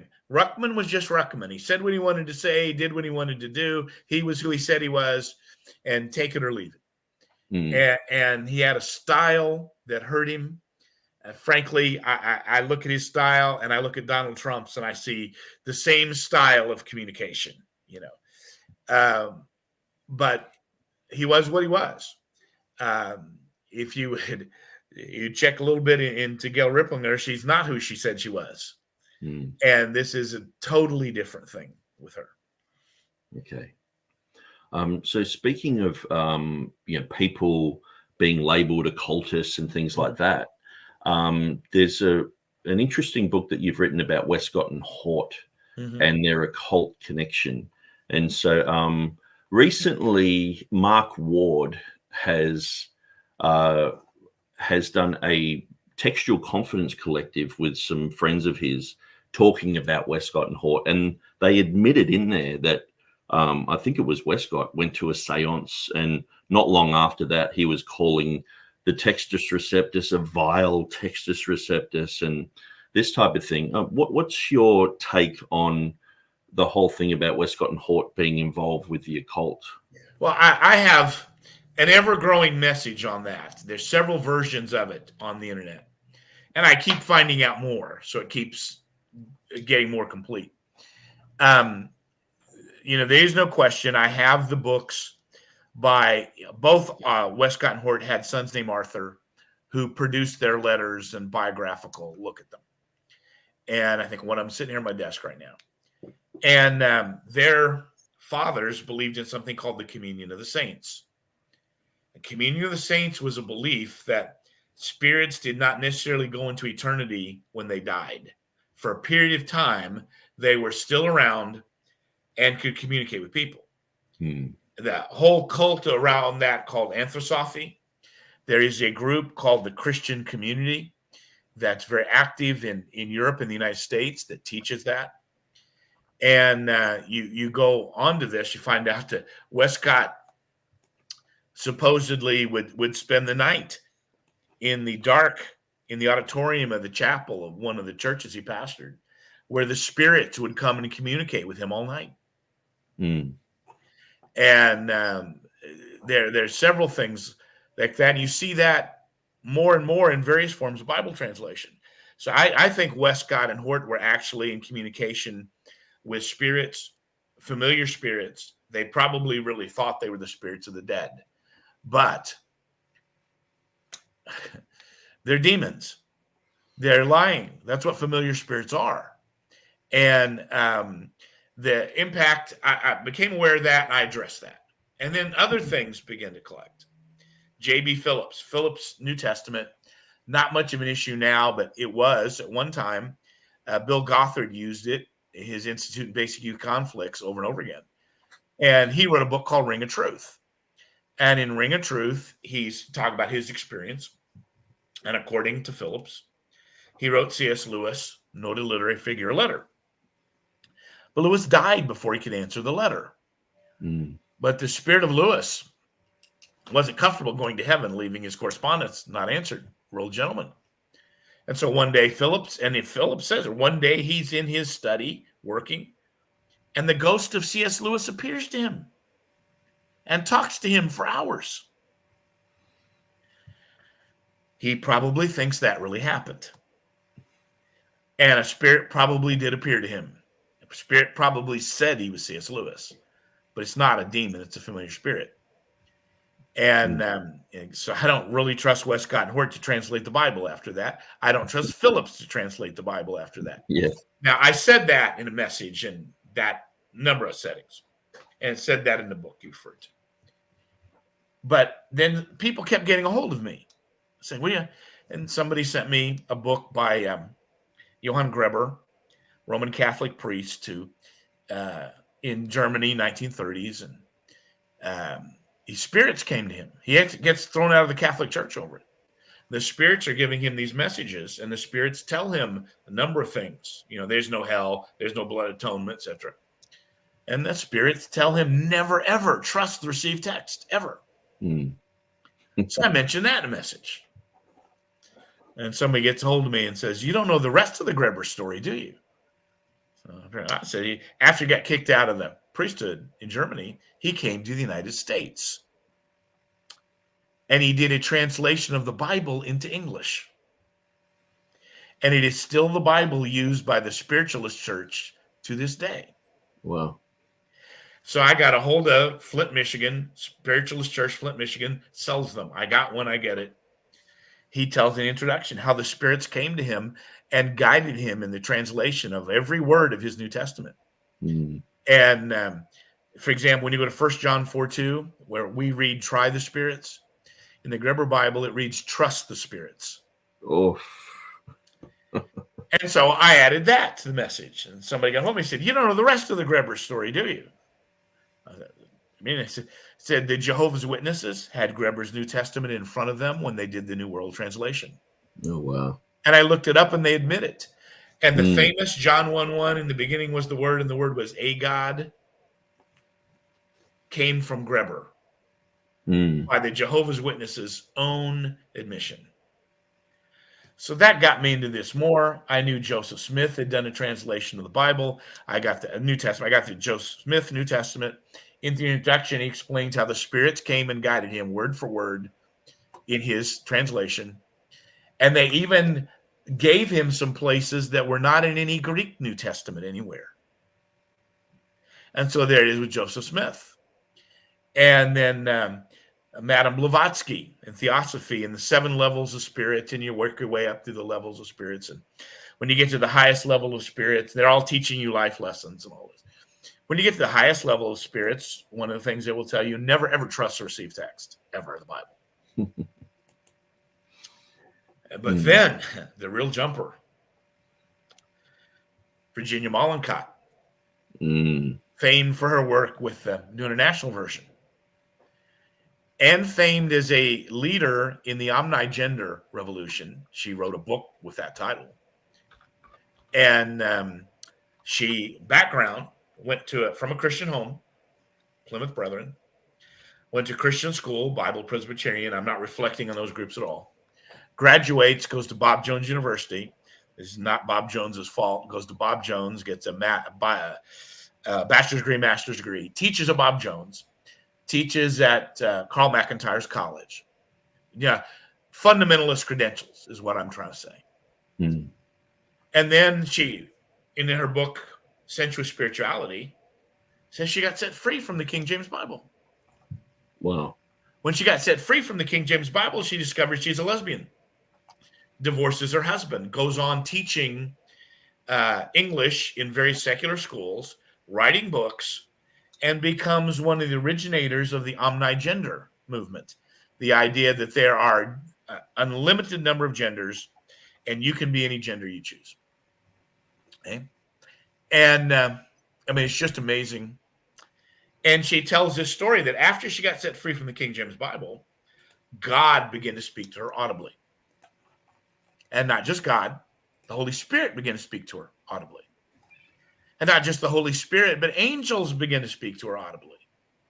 And not just angels, a host of other spirits began to speak to her audibly. Which creates lots of questions like, who were the other spirits? And so they lead her in the production of these, and working with other feminist leaders, production of these books, is The Homosexual My Neighbor, Omnigender Revolution, Sensuous Spirituality, etc., etc. And this is a woman who was a consultant on the King James, or a consultant on the New International Version Bible. But she's in regular communication with spirits. And in one of her books, Omnigender Revolution, I think, she says that she quotes somebody who said, she said, in all of these transgender people are indwelt by gods. And she's come to the conclusion that's correct. They're all indwelt by spirits. What a shock. Wow. But seriously, I'm supposed to trust this woman with the translation of the Bible? And so when you bring this up, they say, well, that's not really, they fired her when they found out she was a lesbian. Well, she responded to that back at the time. She said she dared anybody to show any record of her ever having been fired, any individual's name attached to firing her, any letter that said she was ever fired, that she was absolutely never fired from her involvement in the New International Version. But folks grab onto that because, well, frankly, they really need that to be true, whether it is or not. And you see all the way through this endless relationship between these modern translations and the spirit world. And so, as I said, the message kept growing, as kept adding, and people would send me things. You think about it. If you were Satan and you wanted to stop the effectiveness of Christianity, can you think of a more effective method than corrupting Bibles? Absolutely. So is it a shock demonic spirit would impact Westcott and Hort? Is it a shock demonic spirit would impact Phillips? Would impact Greber? Would impact the Jehovah's Witness Bible? Would impact the Mormon New Testament? Would impact through Virginia Mollenkott, the New International Version? And we got to learn to ask questions like, okay, you got your bright, new, shiny, popular, entertaining, easy Bible. Where did it come from? Who produced it? What is their qualifications? What were their interests? What was all this about? Say, well, we should trust Westcott and Hort because they operate off the oldest and best. How do you know it was best? How do you even know it was oldest? What makes Westcott and Hort trustworthy Bible translators? Seriously, you really want to trust J.B. Phillips? And you want to trust, I bring New World Translation, you trust that? Oh, no, don't trust the New World Translation. Why not? Why not? They say, well, it's produced by Julian. It's based on the same text as all these other Bibles. Yeah. Same translation principles. It's got modernist, what we call modernists, everywhere.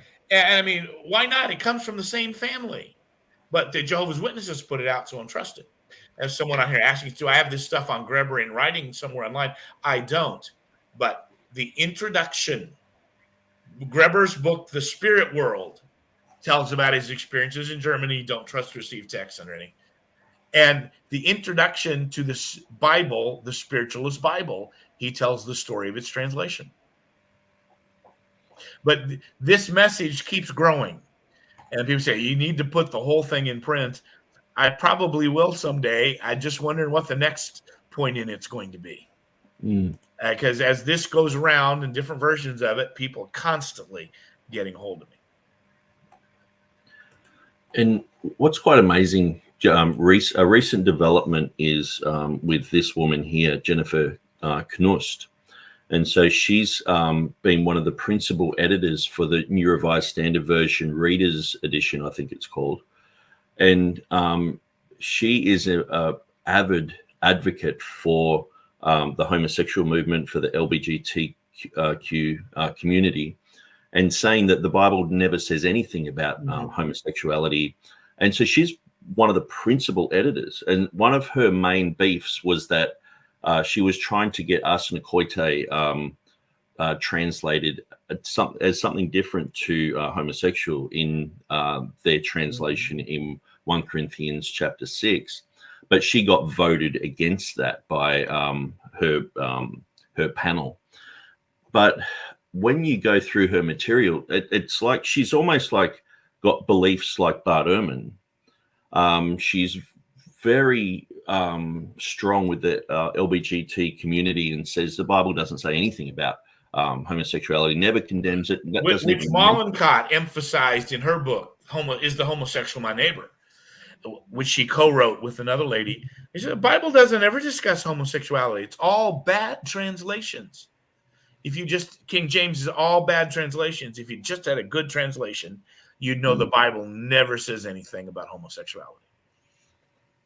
Yeah, it seems like that same type of spirit is continuing. And she wrote a book with Tommy Wasserman, who's quite popular in the academy. And they co-wrote a book called To Cast a First Stone, which is about the woman caught in adultery.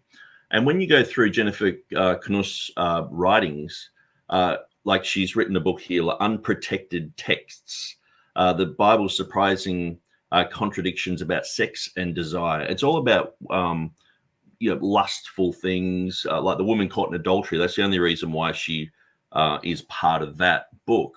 And so Tommy Wasserman is seen as like a leader in the academy. And I was on the Bart Ehrman blog one day, and I saw him admit to Bart Ehrman that he doesn't believe in a literal hell, like fire, or an eternal hell.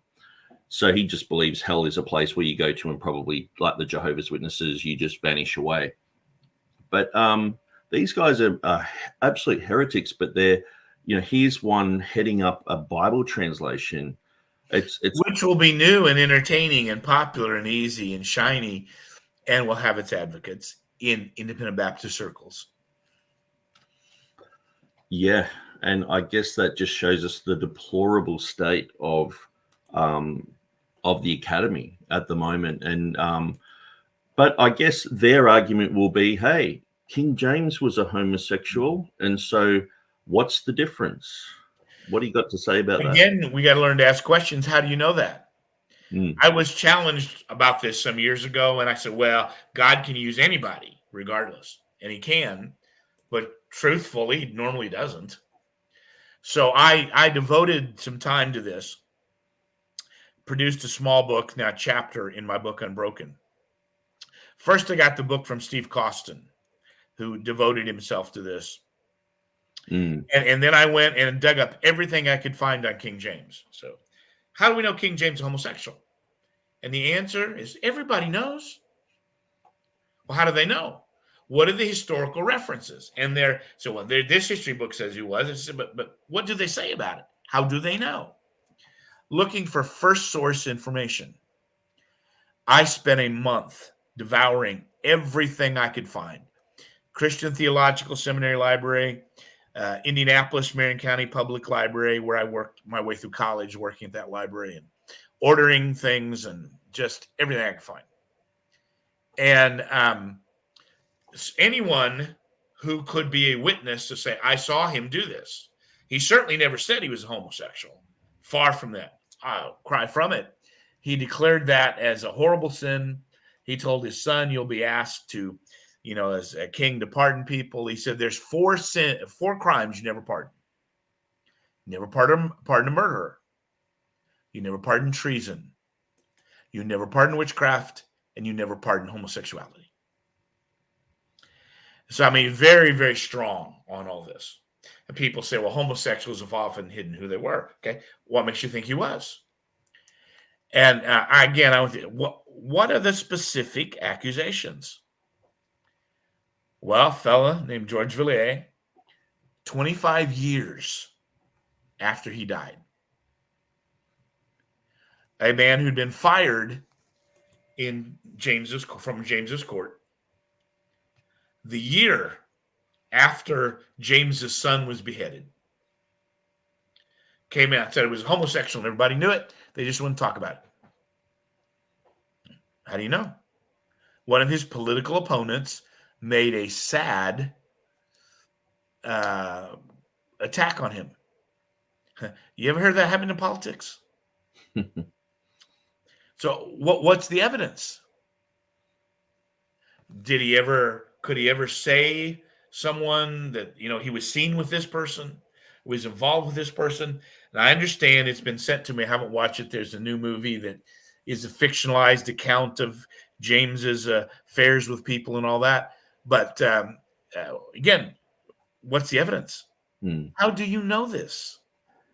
Anybody can say anything about anyone.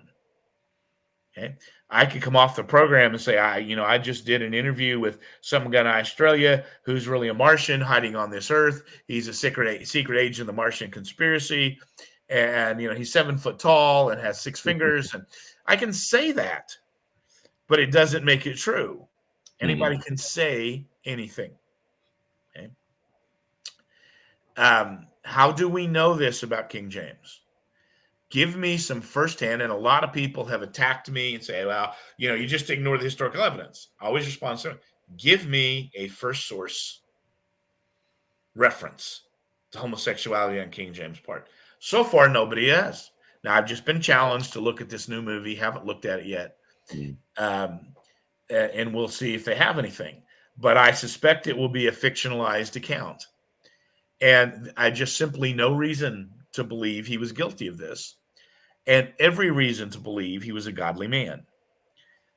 His political opponents, many of them of his lifetime, praised him for his godly character.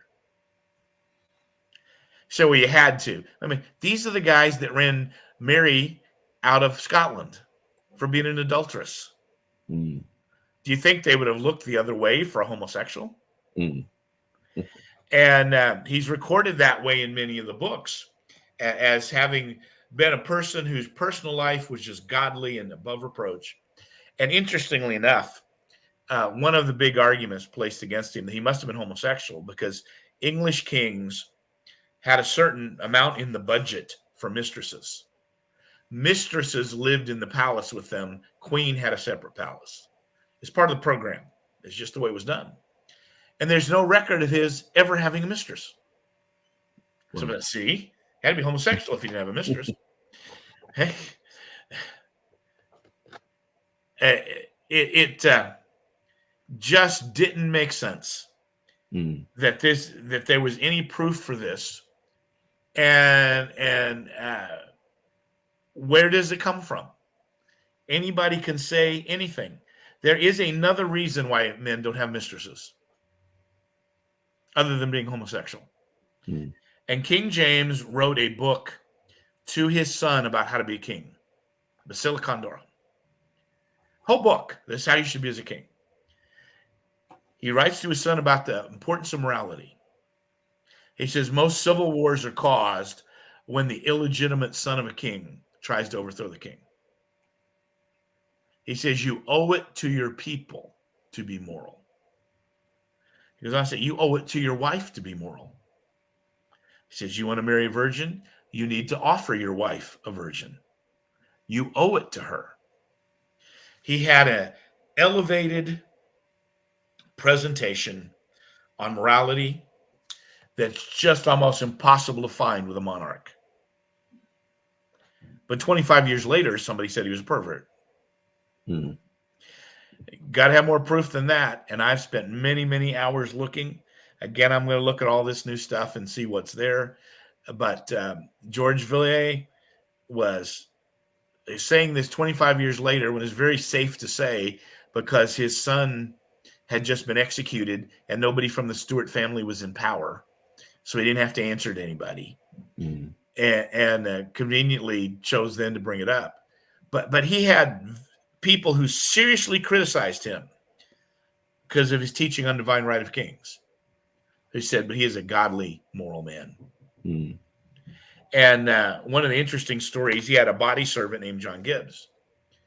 And James went to a meeting with some of the government leaders, and he called Gibbs over to give him the paperwork that he asked him to bring to the meeting. And Gibbs said, sir, you did not give me anything. And King James got angry and physically assaulted Gibbs.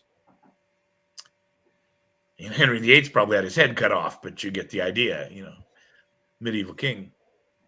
And later, when he goes back to his apartment, King James finds the papers in his apartment right where he'd left them. He calls everybody that was in the meeting back together, tells them the truth about what happened, kneels down in front of Gibbs and asks for his forgiveness. Wow. For having mistreated him. That's not the way a normal monarch would operate. He, again, writes a great deal. He writes about looking forward to an eternal home in heaven because he had trusted the blood of Jesus Christ shed for his sin. So I just, everything I could find when I did extensive study in this said to me just the opposite. So now, again, supposedly there's all this new information. We'll take a look at it. Not impressed by anything I've seen before. He wrote a book of love letters to his wife. And interestingly enough, the average English queen had her own separate palace. His wife lived in the palace with him. She got pregnant 10 times while living in the palace with him. And just nothing that I have ever seen adds up. Yeah, it seems like a strange thing that a lot of the people making these accusations in modern times also say that Erasmus was a homosexual, George Washington, even David and Jonathan or Jesus was a homosexual. Abraham Lincoln, Shakespeare, you name it. Without evidence. And this, I got intrigued on this when I was looking at this King James, because people said Queen Victoria was not the godly, virtuous Christian woman said she was. Okay, how do we know?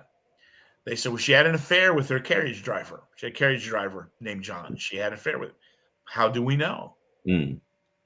Answer: she always requested him to drive the carriage for her because he made her laugh. That's the sum total of the proof. Sum total of the evidence.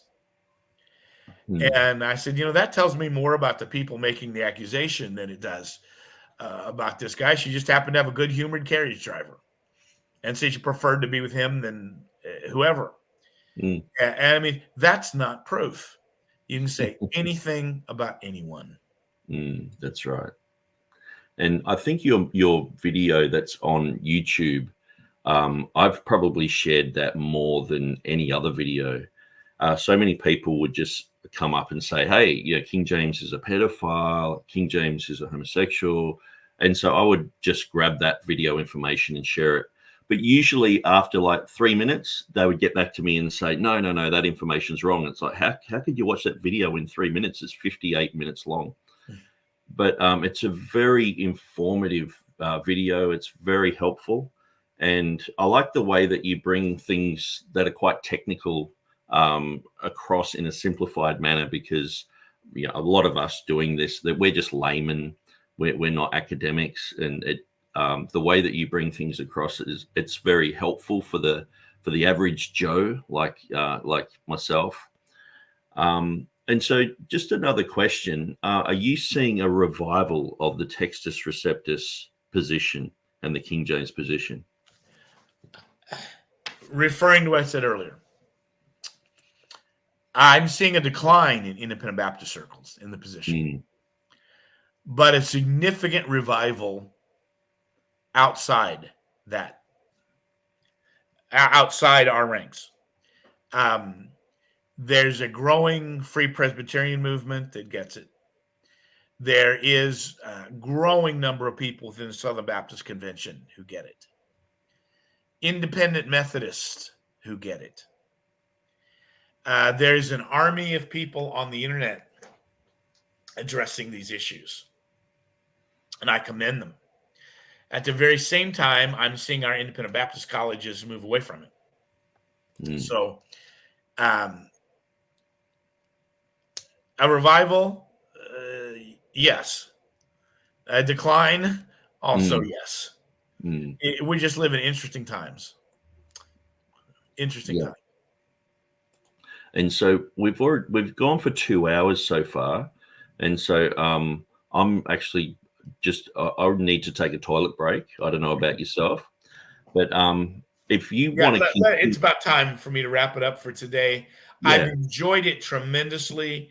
Feel free to call on me again, and thank you for the opportunity. Well, thanks, Phil, and we really enjoyed this, and thanks for all that you've done. You've inspired so many people, even some of the Bible translation work that I've been involved with. With these starter editions, we've started them, and we're pushing it through to get them completed so that they are good language TR editions. The population of Pakistan is 300 million people speaking Urdu, and they are about to get a New Testament. And a lot of that is inspired by things that you've said, even on a website that you thought was not doing much. But it really inspired me to get that started. And so I just want to thank you for that. Thank you. You've been a great encouragement. Okay, Phil. God bless. God bless you. Thank you very much. Thank you. Okay, well, that was very good. I really enjoyed that. And so I do have to go to the toilet. And what I want to do is I want to continue on just chatting about certain things. And so what I will do is I will get up on the screen my little Revolution clip that I still haven't put any audio on. And I'll play that while I go and do some things. And I'll be back in a minute.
Okay, I am back.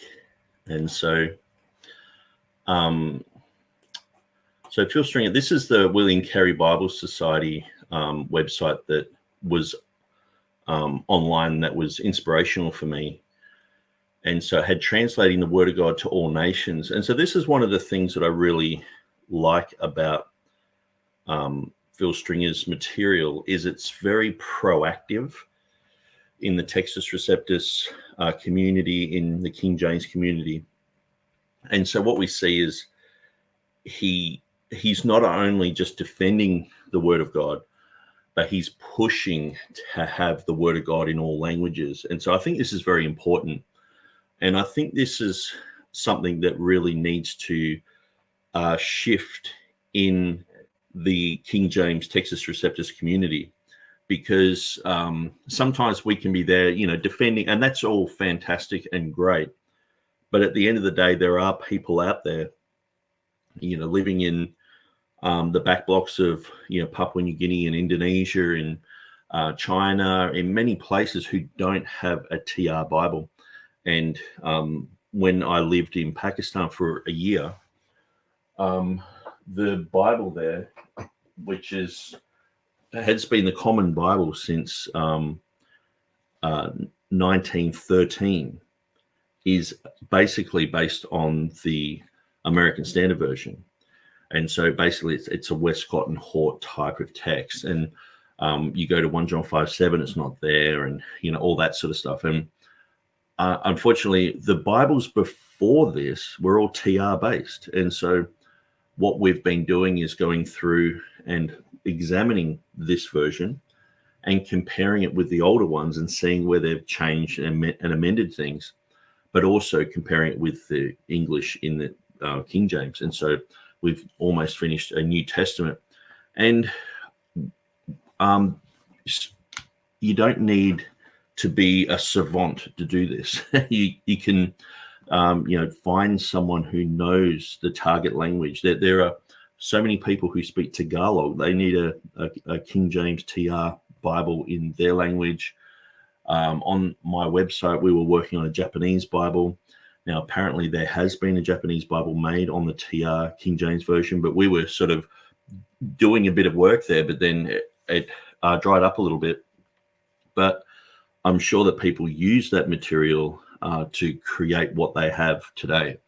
And so I find sometimes this is the missing key to some people's ministries who are defending the King James, is that they need to start looking outside of their culture into other cultures who don't have the Bible in their language. And I think this is very important, because ultimately what we would love to see,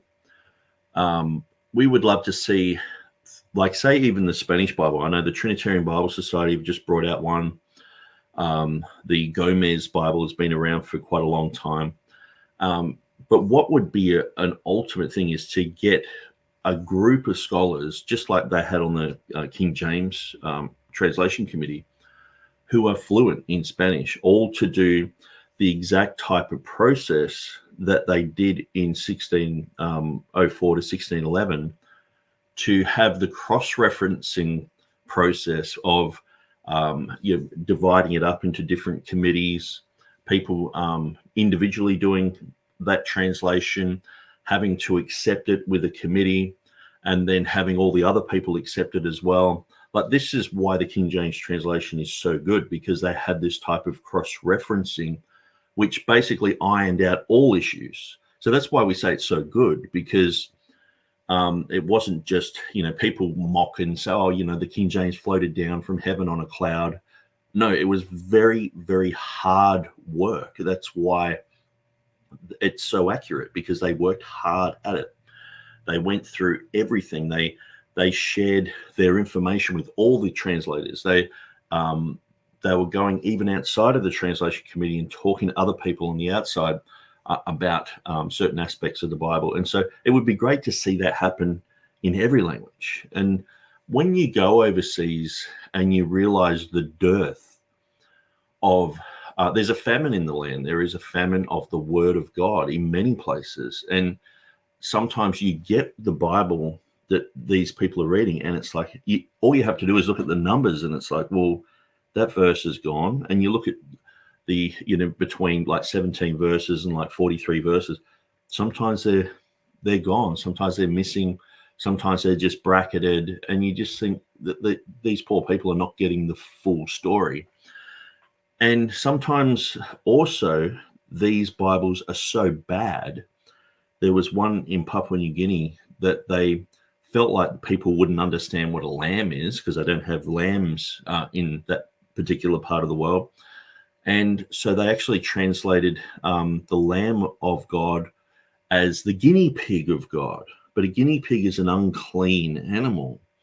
And so there was also an Alaskan translation where they had the seal of God, like a fluffy baby seal. And you just see, okay, well, that could represent something innocent, but it's an unclean animal. And so these type of translations are happening around the world where, and as Phil Stringer was saying, who are these people oftentimes? That even reputable Bible translation groups, the Bearing Precious Seeds and these type of guys, sometimes they are just relying on what these people tell them. But when they get someone in to check these translations, oftentimes that they're going to these modern versions and they're just copy and pasting them, but they're living off the money that's getting fed to them. And so we really need to up the game, because if we are going to overtake the academy, if we're going to basically try and get rid of this huge big juggernaut monster that's there and replace their Bibles with accurate Textus Receptus and King James Bibles, we really need to be more proactive. And I think the thing is, a lot of the defense for, like Phil was saying, for many years, say with the Commi Johanneum, there are so many people who have written books, even like 200 years ago, that are basically what we're saying today. Like the grammatical argument that a lot of people are patting me on the back and saying, wow, you contacted Georgios Babiniotis, the one of the world leading experts in the Greek language, and he said 1 John 5:7 should be there. And a lot of people are patting me on the back about that. But really, all I did was look at some of these older books, and they were arguing that grammatical argument. So I just went to someone else who's fluent in Greek and said, what do you think? They said, yeah, that's correct. And so it's the same argument like 200 years ago. So this information is not new. And oftentimes we're just sort of rehashing it and just sort of representing it. And people are like, wow, I didn't know that. But there's so much misinformation. And unfortunately, people like James White, like Dan Wallace, like Mark Ward, they are throwing dust in the air and they're muddying the waters. And so it can be hard to see what is truth and what is fiction. But at the end of the day, I think it would be great to see some people get involved with these Bible translations. And with the one that we've worked on in Urdu, one of the ways, so basically this is the way that we've worked on the translation. There was already a Textus Receptus King James based Bible in Urdu right up until 1913. Okay, that's when they adopted the Nestle text. And so we went back to the 1878 editions. This is before Westcott and Hort. And this was sort of like probably the best one. So there was like 3 or 4 before that. But this was the best one. And they also did it in a Roman text as well. So I could check every word and look at it as well. So in a sense where it's in Roman font, because Urdu is like in an Arabic script. So I'll show you the script that it's in. Whoops. So that's the type of script of Urdu. So it can be pretty hard to read at times. But so what we did is we were sort of basing it off that, but we're also looking at the modern edition that has been brought out, because they're using terminology that's been familiar for 100 years. And so we don't want to be using terms that are too archaic for the people in Urdu to understand. And sometimes what's happened as well is there has been joint translation efforts by the Muslims and the Christians, and they have, some of the names have changed, like say instead of Jesus, Yesu, in the Hindi it's Yeshu, sometimes it's Isa, which is the Quranic way of saying Jesus, which some people say is actually the name Isaac, Isa, the rejected son. So we've been very careful not to have any type of influence like that on there as well. So what we did, we had the base, the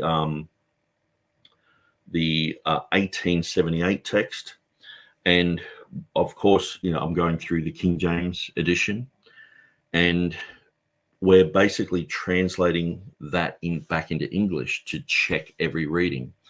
And what I would do, I would get the footnotes of the New King James Version, because it's got 40,000 footnotes, and it would show where the critical text has changes and where the majority text has changes, and we'd check those particular places, and every word that it would say is different. And then I would go to Will Kinney's site and I would look up, like say if we're doing the book of Revelation, I'd just type in Revelation 4 and Will Kinney's site in brackets, and everywhere where he mentions Revelation 4 would come up. And so I would go through any article, or sometimes it was a whole page with information. Sometimes it's just a tiny little line. But then there was also the Scion of Zion site. So I might actually get some of these up. So the Brand Plucked site, brandplucked.com. And so what I would do is I would grab the URL and put it in brackets like this, and then just put in, say, Matthew 4. If I was going through Matthew 4, click enter, and sometimes it's on Facebook, sometimes it's on some other website, and they're pointing us to these things. And so as we can see, there's only 3 pages there. So yeah, I would probably go to this page and look it up, but it's on Facebook, so I won't open that. But also going to the KJV Today website, KJV Today, today.net, and Matthew 4. And so here we have baptize or immerse. So that's in Matthew 3:6. And so it doesn't actually, it just says it's not available. So they don't have an article for Matthew 4, but they do for Matthew 3:6. And so we would find those type of things. And sometimes these pages are all on my website as well, so I would search that. But a really good one was the Scion of Zion. So I'll just grab that one. Scion of Zion KJV comparisons. So this page is invaluable for going through and seeing where there are changes. So if I'm in Matthew 4, Matthew 4:18, it has the word Jesus is taken out of the text. So we see in all these other versions, which he calls counterfeit versions, the name Jesus isn't there. So these are places where I would say to the translator, hey, we've got to make sure that it says Jesus in this text. Then we will go back and look at the old ones and say, yes, it does have Jesus in there. And we would put that back in. And so then what we would do is go to the textual.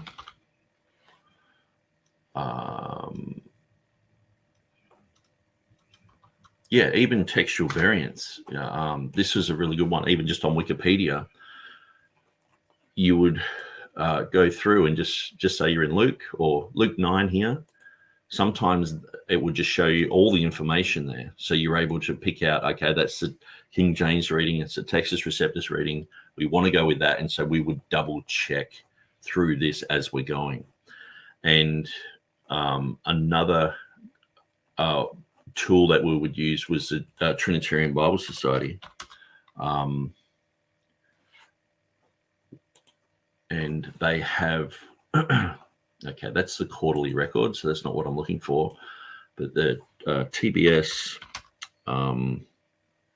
textual variants,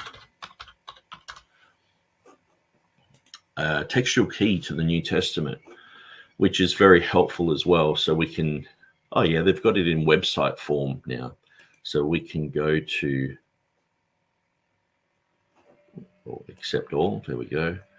We can go to Matthew and see where there are changes. So this is very helpful. So even just going through and doing all that, by the end of it, we've got basically a TR Bible.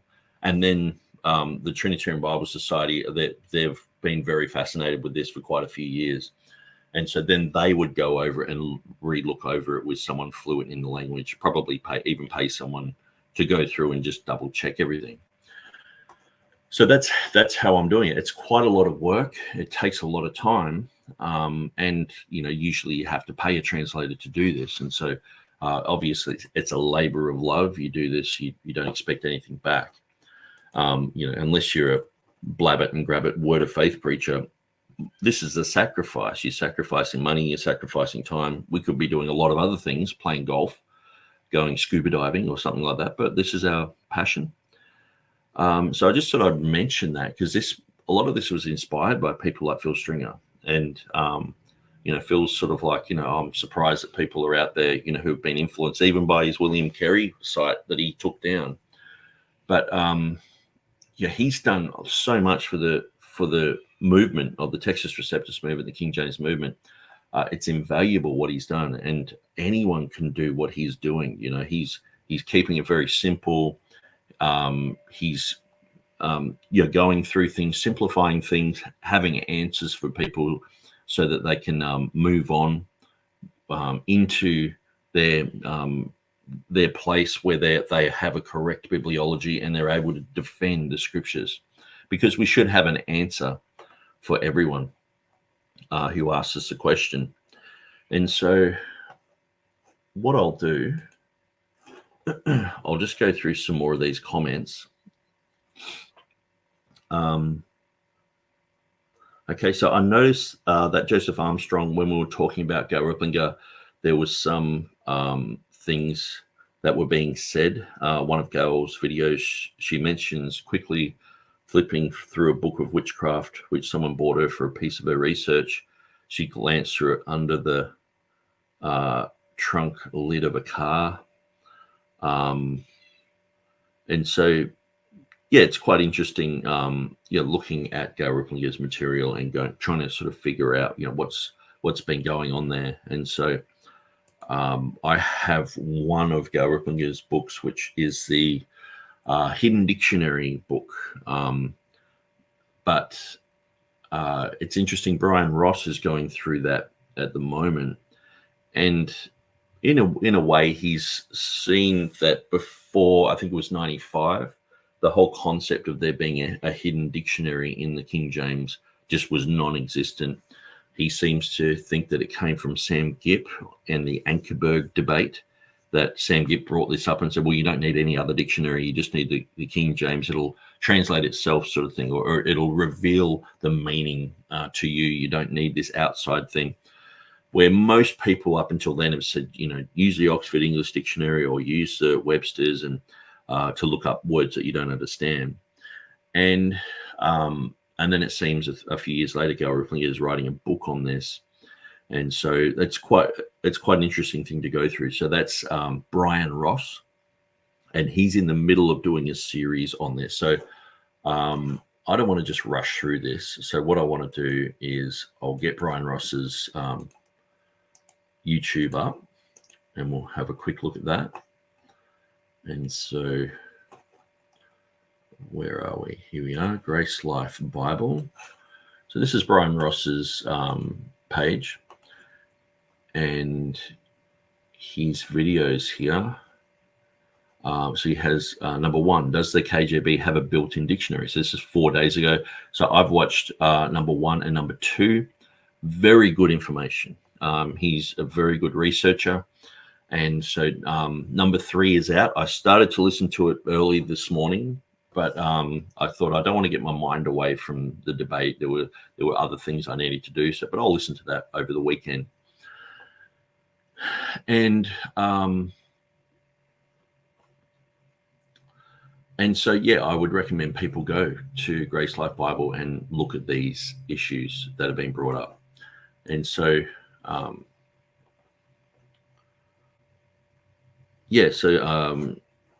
Bible Version Conspiracy says, in the pouring rain, okay, so this is about Gail Ripplinger, because she didn't want the book to even come into her house. I don't think it's fair to claim that she is secretly a witch. I recognize she has a lot of issues, but I don't think it's one. Okay. And so A. Hannah says, so unfortunately we didn't get a Q&A time. I said to Phil that he could go for as long as he wanted or as short as he wanted. I could sort of tell that he was like, we're taking up a lot of time here. So, and I actually really had to go to the bathroom. So that was a good time for him to sort of to depart, but we didn't get a Q&A. But one question is, what are some of the King James Bible defense positions that you've realized were faulty or untrue, and in your position need to be abandoned or corrected? And I guess he sort of did answer those things in talking about like Peter Ruckman, talking about Gail Ripplinger. And the thing is, a lot of these people were sort of accepted by the community at large when their material first came out. But then as it was examined more and more, people were like, nah.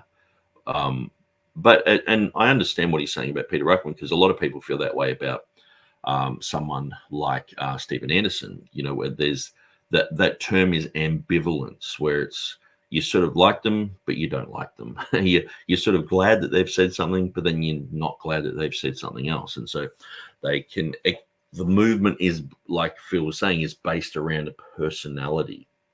And so once that person is discredited, or once, that person passes away, the whole movement sort of fizzles out. And I'd like that spirit that he has, because the King James Bible Research Council doesn't seem to be based on characters. Like oftentimes I'll go to their site and it's like, oh, I don't know who this guy is, but let's listen to what they got to say. Which in some movements it's like, this is that guy, the controversial guy, sort of thing.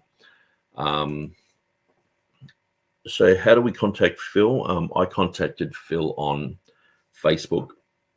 So he's often on there. So just on Messenger. Victor 5, thanks Phil and Nick, great interview. So I won't go through all the thanks.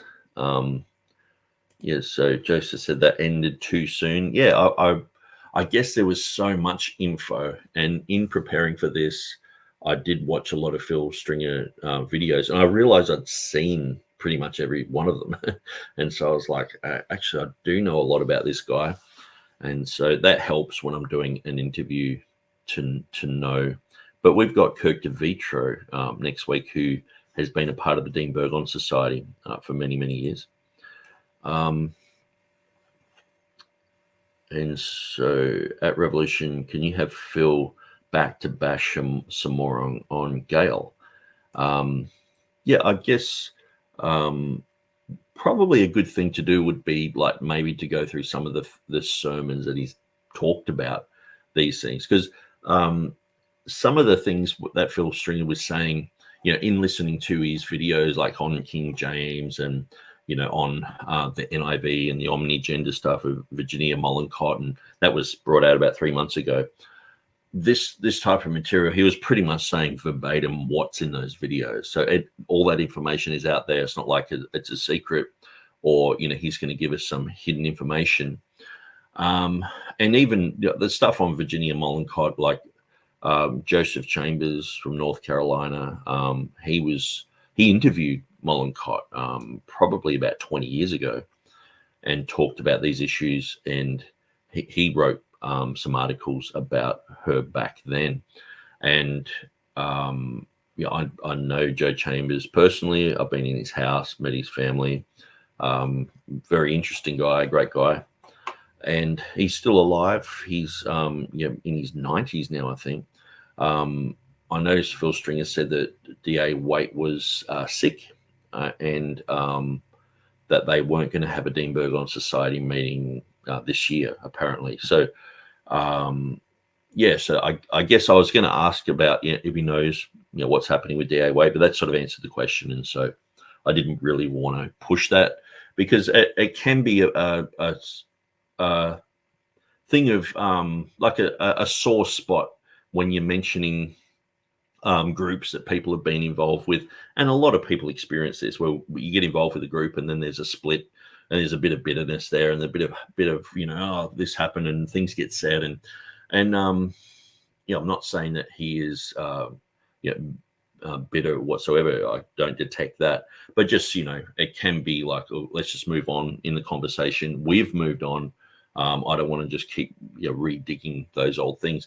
But it was interesting to hear, his involvement in the Dean Burgon Society and even the William Carey one and the Center for the Preservation of New Testament Manuscripts, because I was reading through that quite often and accessing that page. And so that sort of fizzed out as well. But now they've got the King James Bible Research Council, which seems to be going leaps and bounds. And so BLM, Biden likes minors. Okay. Terry O'Neill, indeed. I've heard a few of Phil's points from a few of his presentations before. The stuff about the people associated with the modern translations was shocking tonight, though. Yes. And I think the thing is, it's like, people are like, well, Virginia Mollenkott, the NIV, but all we have to do is look at Jennifer Knust to see what's happening and who's coming out and screaming out against this. I think Mark Ward was like, well, in 1 Corinthians chapter 6, we should really translate that as homosexual. But at the end of the day, like, is anyone just absolutely objecting to this woman being involved at all? She shouldn't be involved at all. People shouldn't be holding up to Cast the First Stone book and saying this is the go-to book for Christians about the woman caught in adultery. Unfortunately, that's what it's become. James White's holding up that book saying this is the latest and greatest. All the information's there. I understand someone like Tommy Wasserman because he's a text critic, but Jennifer Knust, it's like, why has he written this with her? It's because she has this popular appeal. And when you listen to her, I've played clips. And if you go through my videos, I do have a video on her with this issue. And she is in LBGQ communities in their churches. And you can tell everyone there is, part of that community. And she's getting up in the pulpit and saying, hey, guys, you guys are my brothers and sisters, and the Bible doesn't condemn what you're doing whatsoever. And she's just absolutely 100% liberal and sort of says that the Bible has these bad parts about the patriarchy and all this sort of stuff. She's not really even a believer, as far as I can understand, what a believer is supposed to be. So I sort of liken her to like a female version of Bart Ehrman, But anyway. Stephen Hayes is in the house. He's been looking forward to this interview.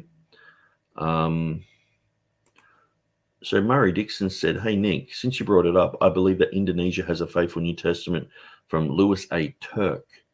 I've been trying to get my wife to go through it, but she grew up on the TB. Yeah, I do have an Indonesian translation here. When I was in Indonesia, I went to their Bible bookshop and they had quite a few translations. And I was always just checking 1 John 5:7 back then just to make sure. I think I might have it in a box. I can't remember seeing it actually for quite a long time. And I was learning Indonesian because I went to Indonesia in the 90s, I think it was. And, but yeah, I can't see that edition. I can't remember seeing it for quite a long time. So it might have gotten moldy or something like that, and I've thrown it out. But so there was quite a lot of Bible versions done in Indonesian, and it's surprising how many Christians are there. It's the biggest Muslim country in the world.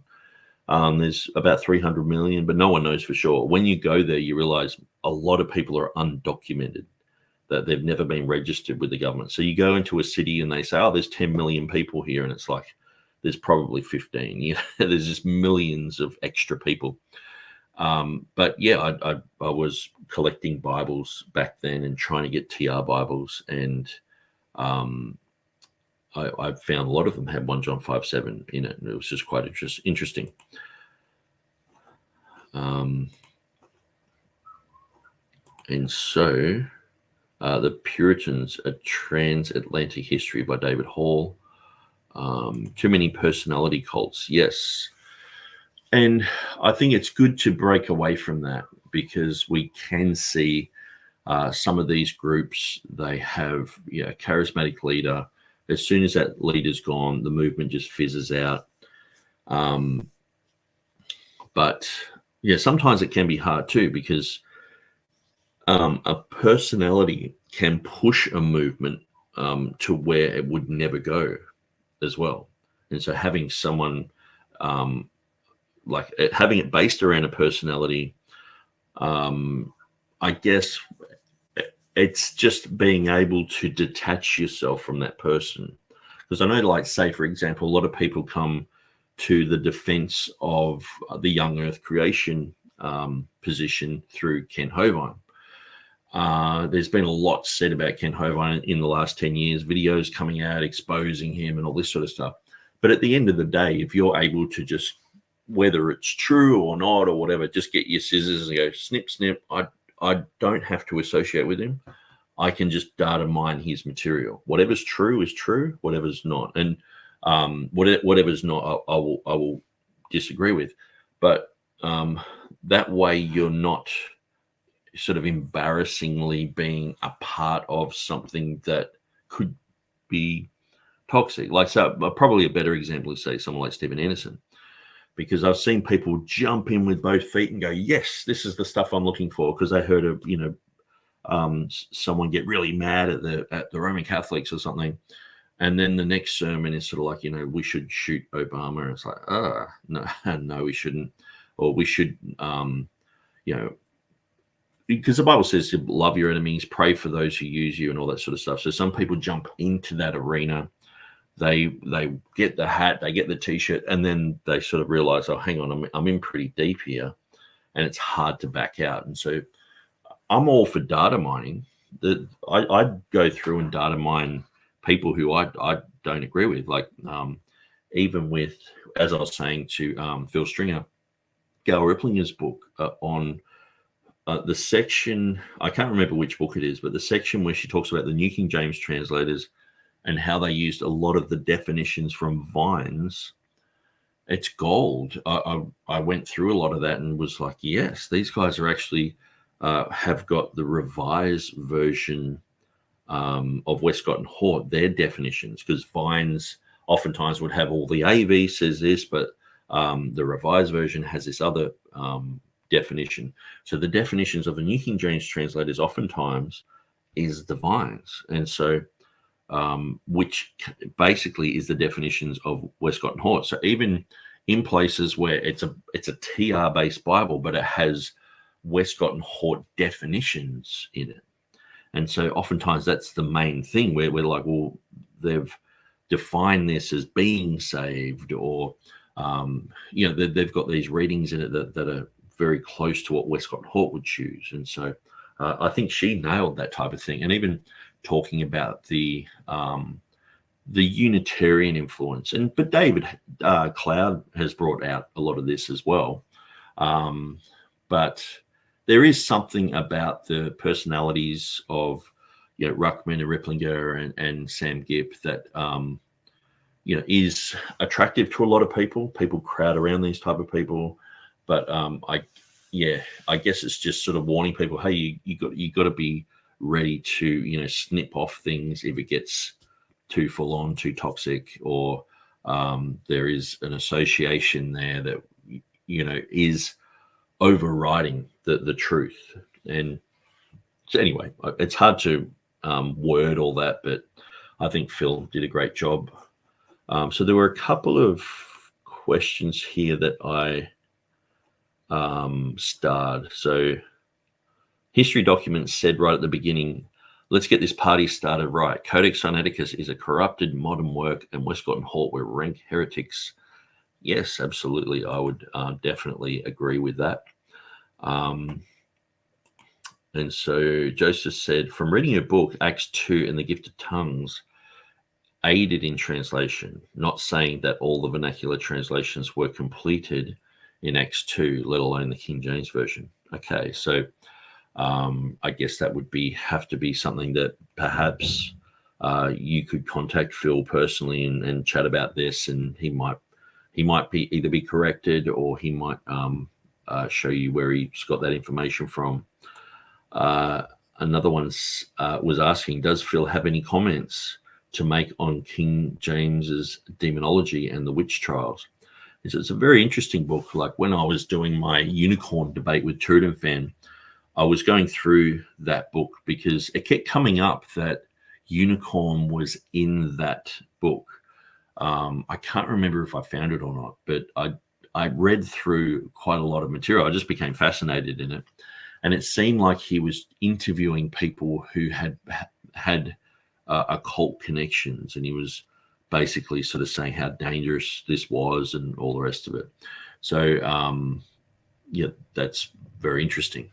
So, okay, so what I might do, I'm going to just quickly show you what we've got coming up here. Okay, so my channel,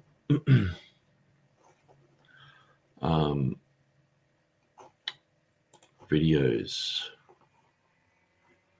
no, live, here we go. So next week we have Kirk de Vitro. So Kirk de Vitro has been a member of the Dean Burgon Society. He's been a good friend of Phil Stringer's for quite a long time.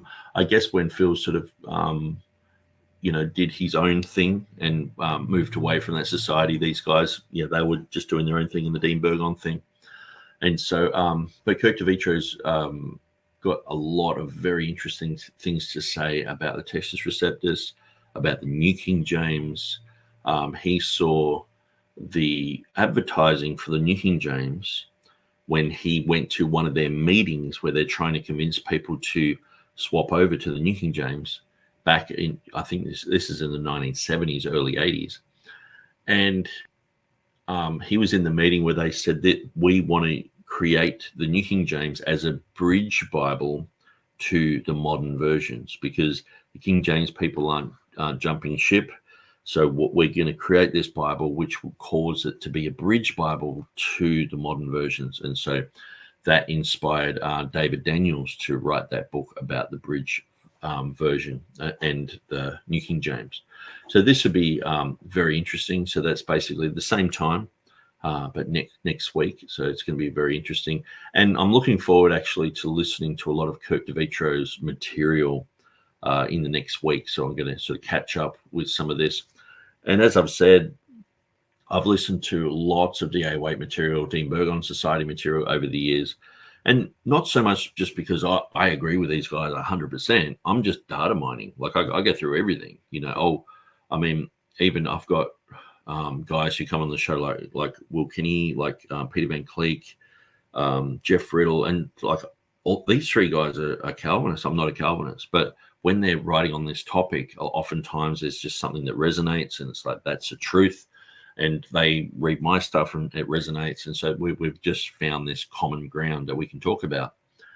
But there's plenty that, me and Phil Stringer would disagree with, but on this issue, we have similarities, and we can, learn from each other on these issues. And I think it's a very important issue to be in agreement in, because when it comes to the Bible, I've just known, like a lot of people, like I was listening to the debate between Will Kinney and I can't remember the other guy's name, that they were having a debate yesterday on Standing for Truth. And he was sort of like, well, our church, we have all different types of Bibles, but we all believe the same thing. I mean, well, yeah, you can follow someone who's charismatic and believe the same thing. But at the end of the day, if they're really studying the Bible, they would, you would turn around and say, well, this comes out by prayer and fasting. And the other people would say, no, it doesn't. That's not in the text. And I've seen that. I've seen people say, well, we need to pray and fast about this. And other people are like, no, that's not in my Bible. And I think you're a King James onlyist. And people are like, well, I'm not even a King James onlyist. I've got the New King James. And there's all this conflict. And I've seen it over the years. And oftentimes when I am part of a group or go to a church meeting or whatever, I never tell people all about, hey, I'm the King James guy. I'm a Textus Receptus guy. Oftentimes it's people will go, well, who is this guy? And they'll start Googling me and it's like, he's this guy. And then they bring it up. And but I've seen so much confusion. I've been in Bible studies where people have had the New Living Translation. They're there with the NIV, they're there with the New King James, and you'll just do a basic reading through like the book of James, and you just left there shaking your head going, that's sort of saying the opposite thing, or this is insane. Like it's almost insanity. Like if someone was an atheist and they came into that situation, they would just look at it and say, this is just nuts that they got all these Bibles and people are claiming they all say the same things, but obviously they don't. Obviously, and even if you just had the new Bibles, if you just left the King James completely out of it, they all say different things. And so it's almost like you just have to accept that. Just this utter confusion. This is what Mark Ward wants you to accept. He's like, well, you just got to get over it, and you just got to accept what God's given us, which is just utter confusion. It's like, well, doesn't the Bible say God's not the author of confusion? Why would you expect, if you have your book on mathematics and you go through it and it's got all these correct answers, and then you go through and you're an engineer and it's like, no, the math has changed. We have to get with this other mathematics. It's like, and then, the bridge falls down that you're building. So anyway, we're going to chat with Kirk DeVitro, and Kirk actually gave me a list only in the last year of the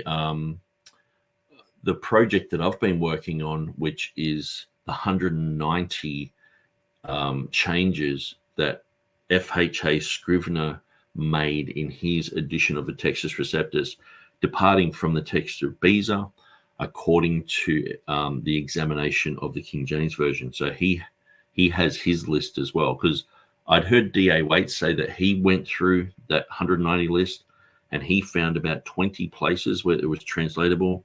In other places, it wasn't really translatable at all. And I heard him mention that Kirk DeVitro had made a list.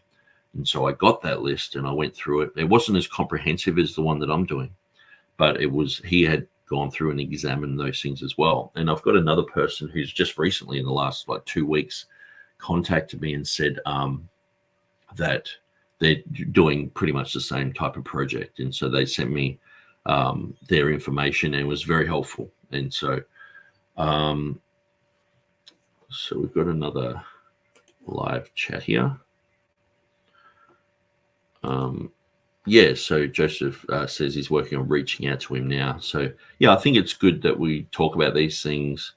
And Bryan Ross is very interesting because it seems like he was very influenced by Gail Ripplinger, but he's going through some of her material on the dictionaries and inbuilt dictionary and stuff like that. Like I tried that when it first came out. I got her book, which I can't see here. But I did have her book, and here it is. The Language of the King James Bible, that's the one. And so it says on the back, close examination of the King James Bible shows the King James Version has a built-in dictionary which defines each word as it's introduced. Then it has the King James uses powerful sound symbolism, phonesthesia to communicate meaning, and the King James Version's vocabulary is precise and internationally recognizable. And so this is interesting too, because I have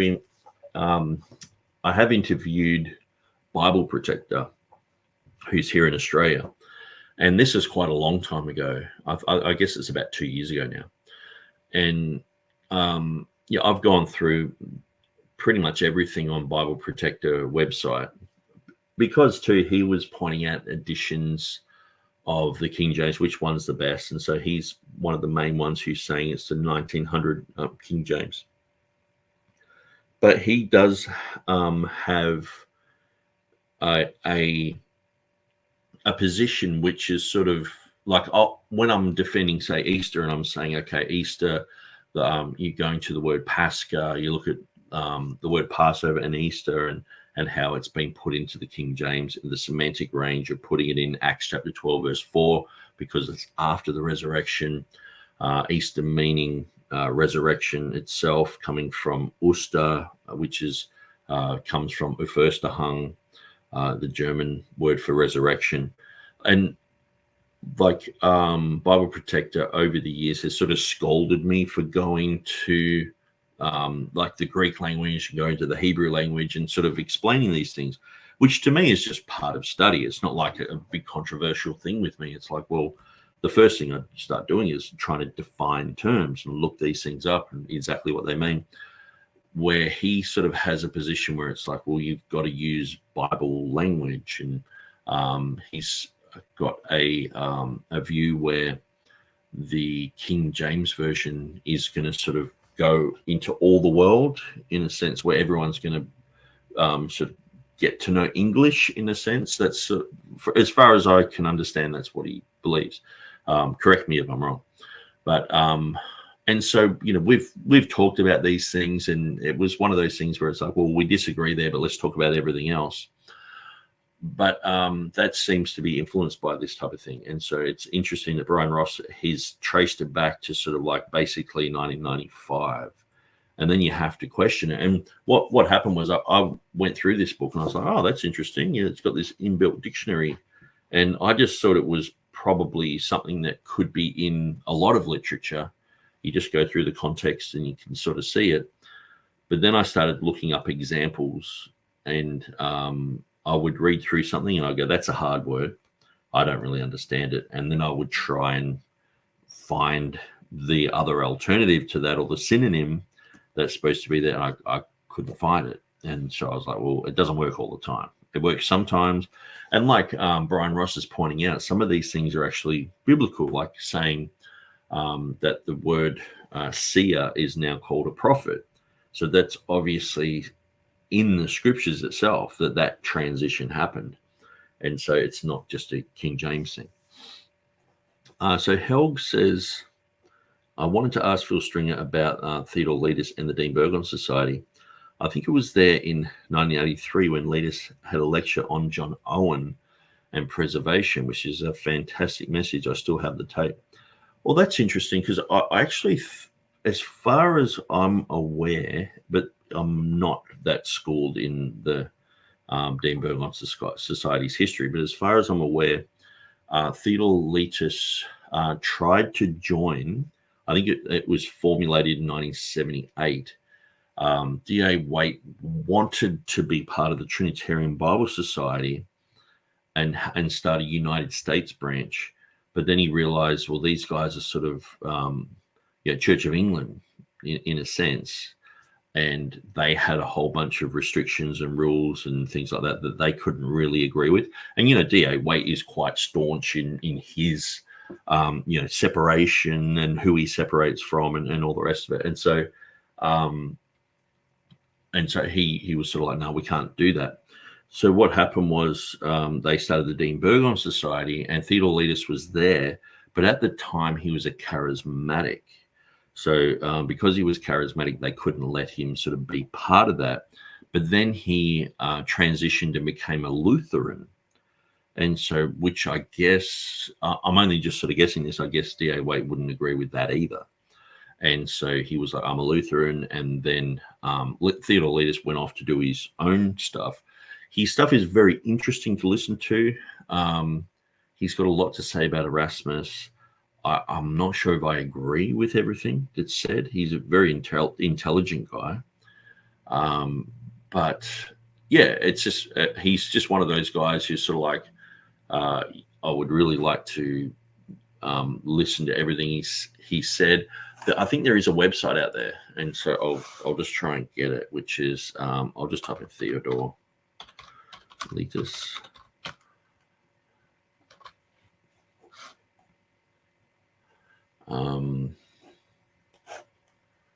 Okay, let's have a look at this. Oops. Theodore Letus.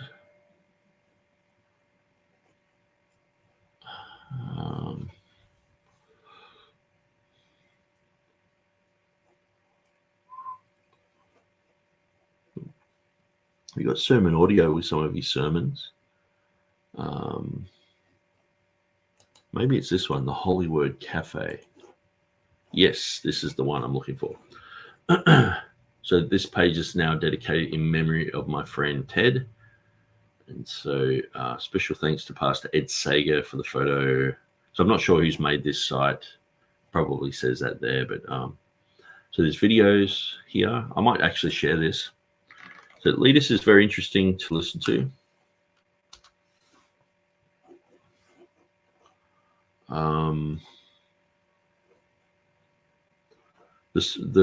This one, like the so-called English Standard Version, it's very good information. So he's the first one that I listened to where I heard the ESV was basically the Revised Standard Version, which was done by the World Council of Churches, that it was sort of underneath their jurisdiction, which is quite interesting.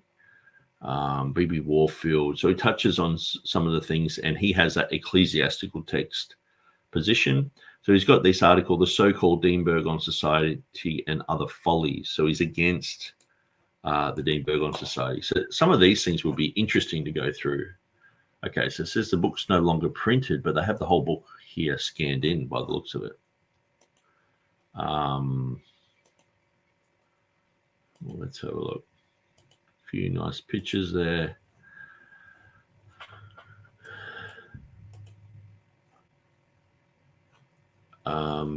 Yeah, so he has his own argument against the Dean Burgon Society there.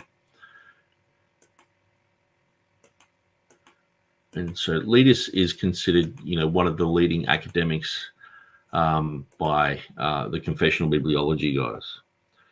Here he has Martin Luther and charismatic ecumenism.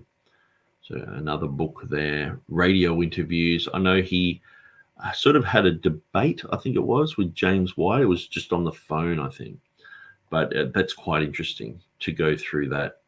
The majority text, the ecclesiastical text, Edward Freer Hill's contribution to the revival of the ecclesiastical text, lots of audios, inclusive language, gender neutral, a critique, Bible translations, etc.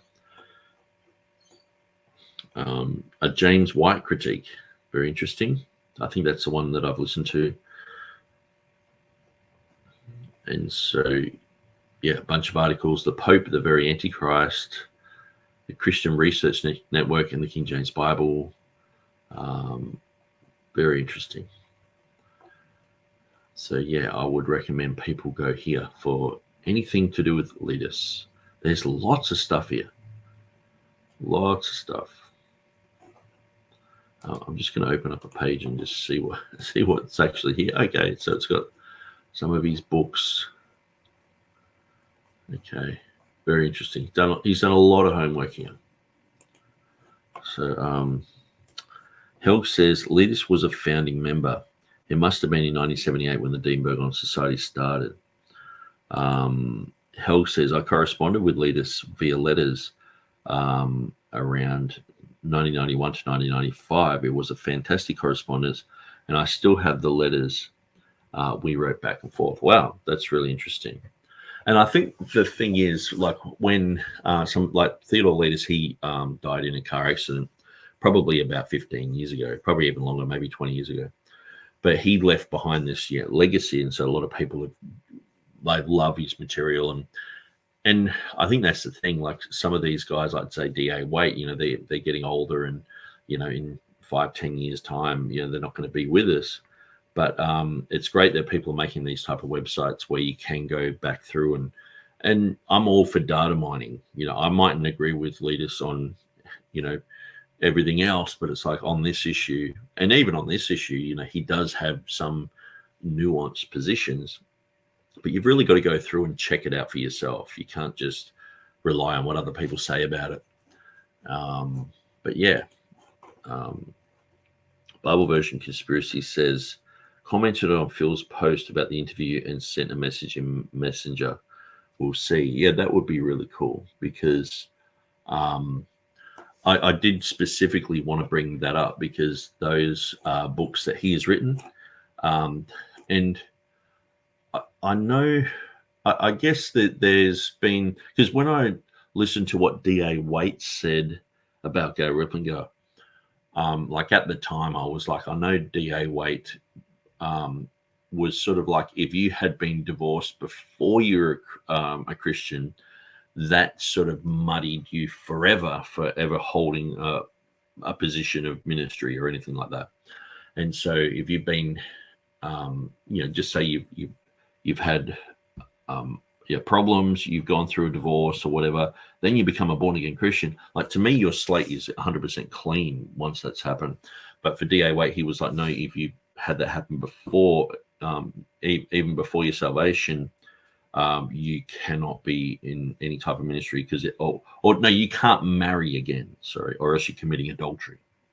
And so you just got to sort of remain single for the rest of your life. And so if someone has married, then they're an adulterer, So that was one of the accusations with Go Ripplinger. And so even Mrs. Waite was saying that, she downplayed the whole thing about having been married before. And so she was like sort of umming and ahhing about it and didn't really come clean. And they found out she'd been married before. And so they confronted her on it. And then it ended up sort of almost, I think it was a lawsuit or something. So they went from basically promoting the books of Go Ripplinger to sort of, in a sense, I guess you call it demonizing, or, saying, no, she's not, she's disingenuous and all the rest of it. And it seems like everyone sort of jumped on board with that, whether it's true or not. I haven't done all the homework to look into it, or to give you a sufficient answer.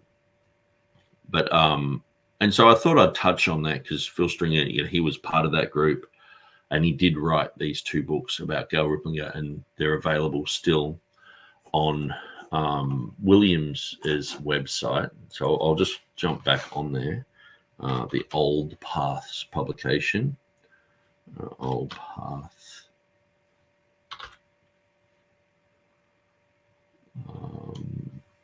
Old Path publication. Phil Stringer.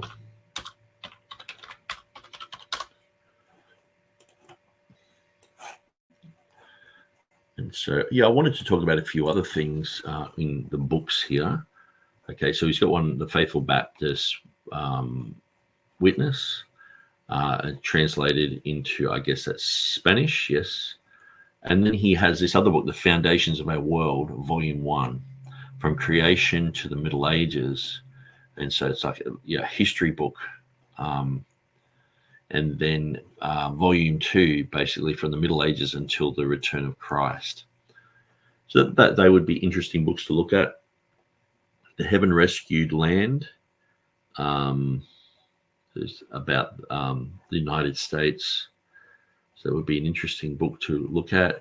But then the other 2 books are The Messianic Claims of Go Ripplinger and Her Occult Connections. And so a Ready Answers book about the King James. And this is part 2. The History of the United States from the Civil War until the Eisenhower years. So that's interesting. But these books here, it says Phil Stringer's book exposes the biblical practices, I guess it should say unbiblical practices, and beliefs of Go Ripplinger. He examines her statements and claims with the critical eye and a very experienced pastor educator, and evangelist. And then the occult connection is this book is an eye-opener because it reveals the occult books and ideas used by an influential woman in religious circles. In the process of research, the author, Dr. Phil Stringer, uncovered some amazing facts and relationships to occult influences in Mrs. Riplinger's works. So, yeah, interesting. And I actually have in the bookstore here. These are the guys who printed the Revelation 16:5 book that I worked on. So if I look, it's got all these Jack Mormon books. So I might actually put this link in the chat there. But basically, this is the Old Paths Publications.com. So all the books by Jack Mormon. So very interesting. And yes, I'm pretty sure mine's here. Says, whoops, where are we? Find SAYRS. Yeah, books by Nick Sayers, Revelation 16:5. So these are the guys who contacted me and said they wanted to turn my articles into a book. And so you can go on there, you can look at some samples and things about Revelation 16:5. And so, and the Triadic Declaration. I'm not sure if it's just not yet, it's loading up. So, but yeah, so that's of interest. Yeah, like I've got a picture of Beza's 1565 edition where he was marking it up for his 1582, and he underlines Osios there and puts Somenos there in the margin as a change. So it's quite interesting. So anyway, I just sort of mentioned who these guys are. So Dr. Williams, he is prolific in writing, and they have some like free articles. It's actually quite a good page to go to, like I said, do some data mining, Septuagint, what's the received text. Oftentimes these are like D.A. Waite articles and Dean Berg on Society articles and the rest of it. And so Bible Version Conspiracy said, according to Mrs. Waite, they specifically asked her if she ever was married to anyone besides Mr. Riplinger. Gal said no. They rephrased the question multiple times, and she said no. Yeah, and that's what I remember hearing. And I sort of put it down to sort of like, it's a bit strict, you know, like if she's been married before, you know, that their concept is you can never be married again. And I was like, oh, I'm not sure if I agree with that. And so I guess in a way I was just like, oh, well, that's sort of like, you know, you get you data mine some groups and you don't agree. Like if I was to data mine any of Anderson's material, which I don't think I ever have, because Anderson is sort of like, he's more personality based and sort of he's shouting and getting his point across like that, where I'd probably, like say Theodore Letus, you know, if I was to go through and data mine I'd probably find things in his Lutheran position that I disagree with and go, well, I don't agree with that, you know.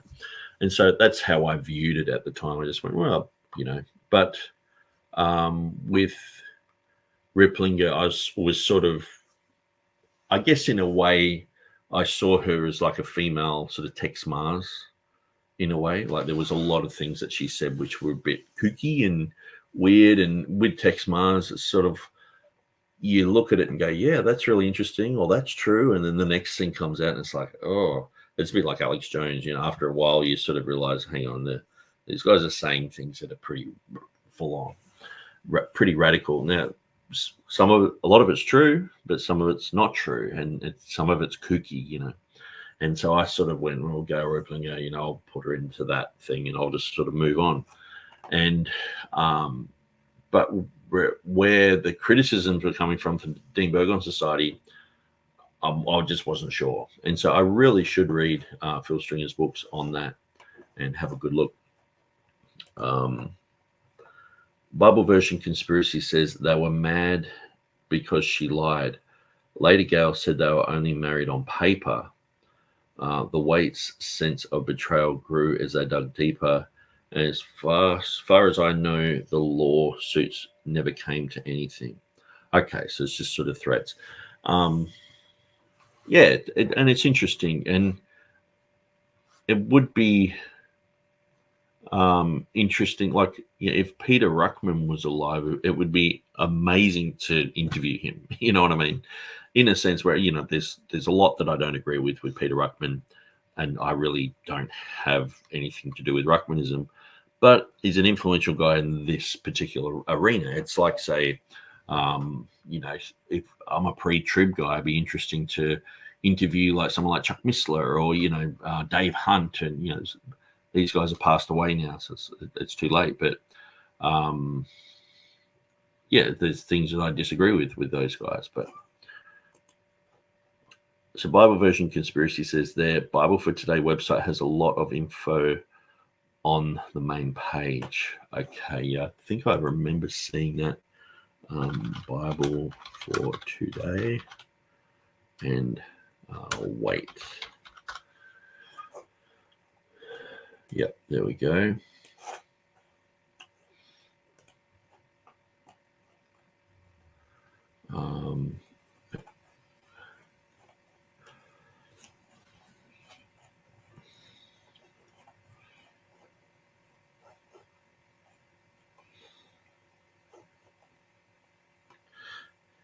Yeah, here we are. Gail Riplinger's King James Bible Heresy. Who is Gail Riplinger? A Warning to God's Sheep. D.A. Waite's book answering Gail Riplinger. Alethea O'Brien's book on Gail Riplinger. Gail Riplinger and Other Messengers by Dr. Stringer, and 5 other documents about the Messianic claims of Gail Riplinger. Dr. Stringer's lawsuit letter. Gail Riplinger's lawsuit threats to the Waites.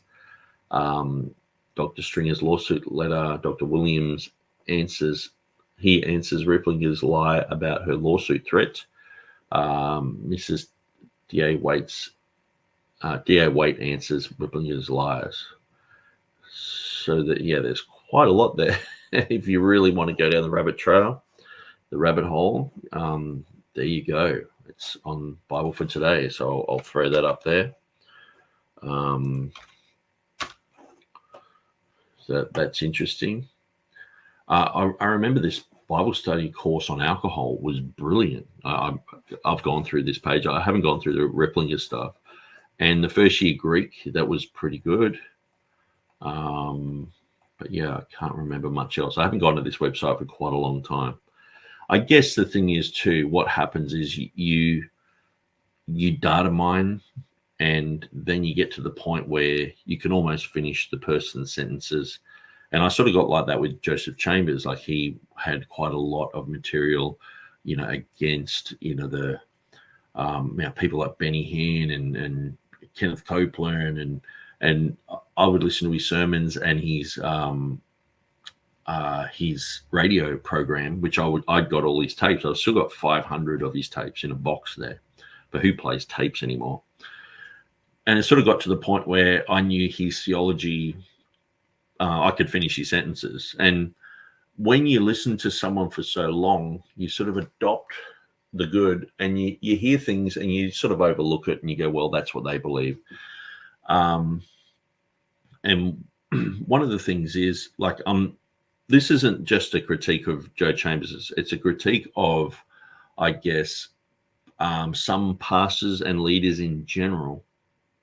When you come up with someone, or when you're talking with someone who knows about you and your ministry and your doctrine and everything like that, they're always a good person to contact and say, what do you think is lacking in my ministry? Like, just say someone was to go through all of my like someone mentioned, I think it was last week, they went through all of my eschatology videos that I'm doing on the new IFB. So that person would be invaluable. It's invaluable for me to contact that person and say, so what do you think I'm saying wrong, and what do you think I'm saying correct, and or is there some pieces of the puzzle that's missing? Because they're listening to every word, and sometimes too, like with say like D.A. Waite's material, I'd go through that and listen to it over and over and over until I got what he was saying. And he was the main one. I was listening to a Joseph Chambers interview of him on the King James Bible, and it was 8 hours on the King James Bible.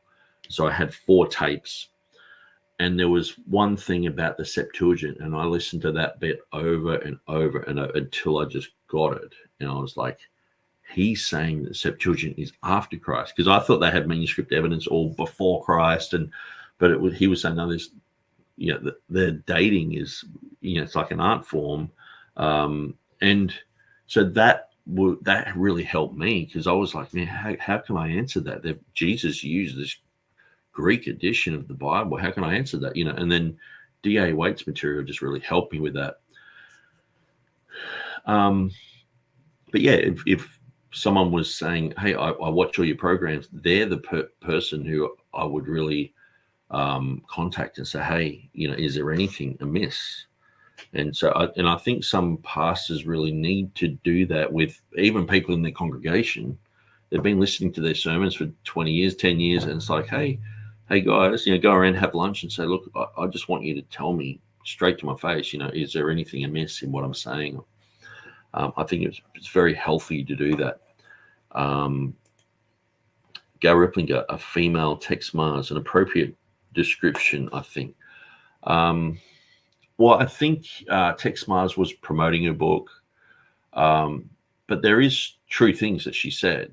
And so, and I've got to be careful, because sometimes I'm only just repeating things because James White said it, and that's the only place that I know about it. So say with like Peter Ruckman, you know, I did a bit of research into that, found out he was, you know, horribly racist, and, you know, had this strange concept of black people could never do anything except for just follow these white people. And it's really shocking what he said. It's basically old Klan type of stuff. But I've just got to be careful that I don't misrepresent because of that. So I've still got to, where he's being correct, I've got to go, yeah, he's correct there. Like Phil Stringer, he's like, yeah, well, he said some things that were really correct, but then he said some things I don't agree with. And so I've got to find that balance and not just be like, oh, okay, no, you said something that's wrong. We'll just bash him over the head forever with that. It's got to be like, he might say 95% wrong, but he might be correct on one thing. And you got to give credit where credit's due. And I've actually been in the middle of an argument with a Jehovah's Witness in the main street, and just talking about things, and they brought up a topic, and I was like, these guys are correct and my church is wrong on this. And I didn't tell them. I just went, okay, and I went and studied it, and they were right. Broken clock is right, twice a day. And so you can learn from everyone, and that's the thing. When you're going out street preaching and evangelizing, oftentimes that's when you hear people's point of view coming across, and you have to have an answer for them. And oftentimes you're challenged too. People say, well, you haven't thought about this, have you? And they throw a spanner in your works, and you're like, yeah.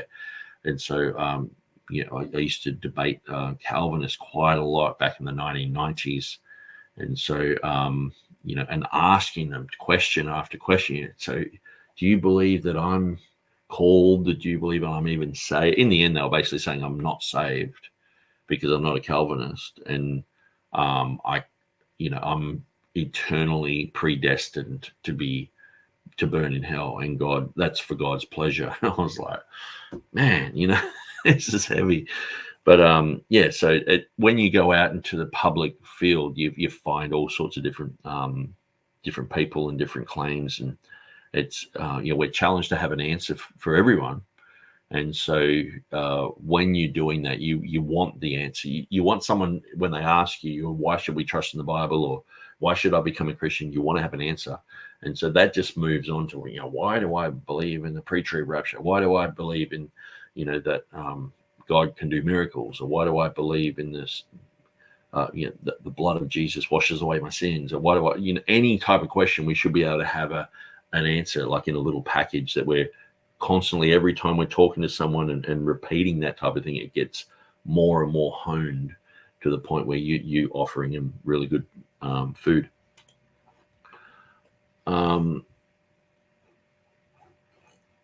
So Bible version conspiracy, probably accurate, Helg, but I hope Texe did better. Helg says, though, honestly, I think Texe Marrs is much worse.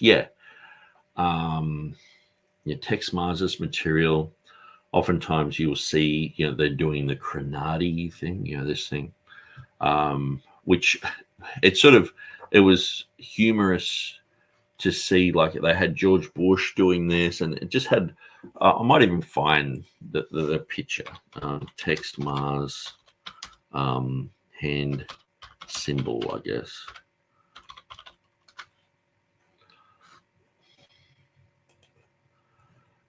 And so, you'd see people doing the Crenati. So I'm sort of trying to find this, but there's, the sign of the horns. This isn't a Texe Marrs thing, but this type of thing. And so you'd see people doing that, or that one or whatever. And usually you go to a rock concert and they're doing this, the sign of the horns of the devil and all this sort of stuff. But look at this. A fan displays the Hook'em horns during a Texas football game versus Arkansas. So when you realize that a lot of the politicians getting off the plane, they've got, fans there who are, I'll just get that off the screen. It's quite cluttered. That's better. They got fans there who are, so they're doing this, and it's basically a football game sign.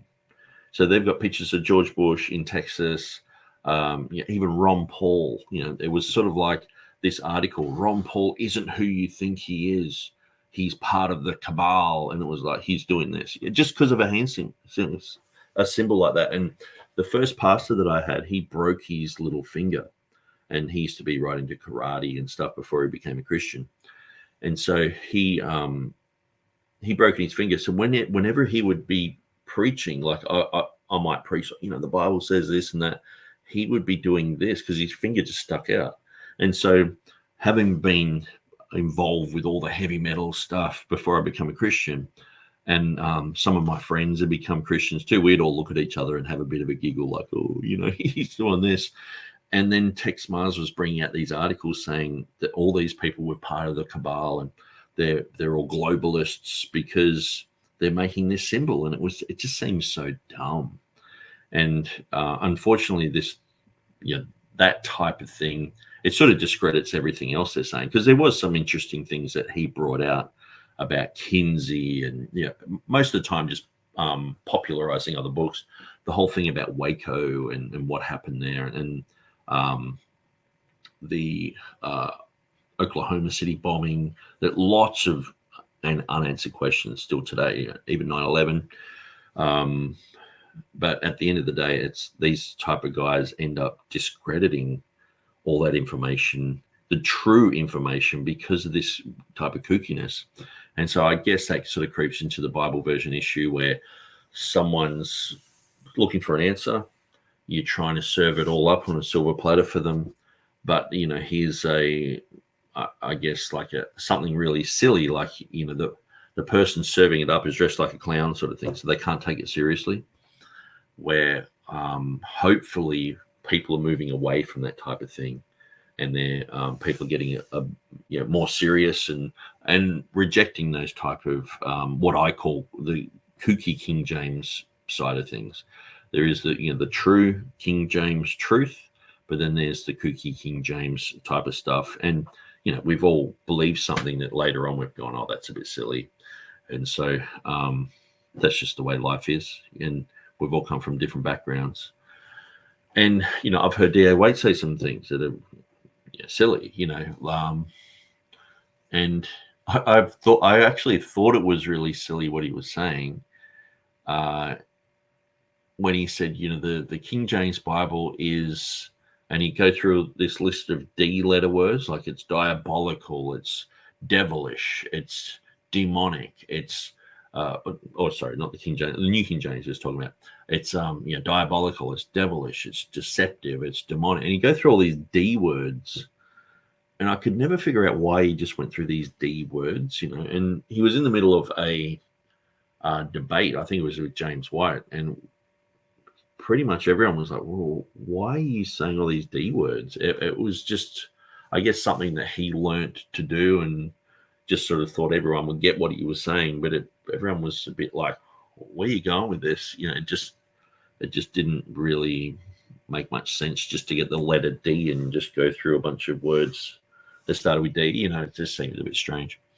But I'm sure that I do things that are weird too. We've all got our quirkiness, but we overlook the humanity of people, and we go to what they're saying. And so hopefully that's what we're doing. So what I might do, I've gone for 3 hours and 24 minutes. Unless anyone has something to say more, or if they want to jump on board here, I can give you the link. So I'll sort of hang around for maybe another, 3 or 4 minutes, unless someone wants to jump on board and chat. I'll play the King James Research Council material again. And as you can see, they've got lots and lots. Like here's that, The Real Story of King James by Phil Stringer. Highly recommend that. It goes for 36 minutes. I think I said it went for 58 minutes. But awesome material. Textus Receptus by Stephen Combs. Vaticanus Societicus, neither oldest nor best. So, why unicorns are in the Bible. Some of this stuff's just 9 months old, 10 months old. I'd recommend going through this material. And so that's the StreamYard link if you want to go to there. If anyone wants to jump on board, I'm going to play this video. I think it only goes for 1 minute. Actually, that's the wrong video. Where am I? King James Research Council. Videos. National Conference.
Okay, I'm going to go there. KJV, KJVRC.org. Check out their website. Okay, yeah, so I was here the other day. So their main page.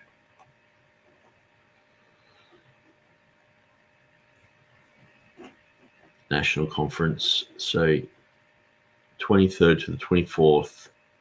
So I've noticed the confessional bibliology guys like Jeff Riddle, they are having a conference. I think it's in September, and they're going to be focusing on the LXX. Now, I was going to bring up the LXX topic with Phil Stringer, but he does have like a lot of videos on that topic, so we can sort of go to those things later. But it's going to be interesting to focus on one topic, and I've thought of doing this myself, like sort of proclaiming like each month like a different topic, like so, okay, what we're going to look at in May or July or whatever. We're going to look at the last 12 verses of Mark, and that's all what we're going to focus on.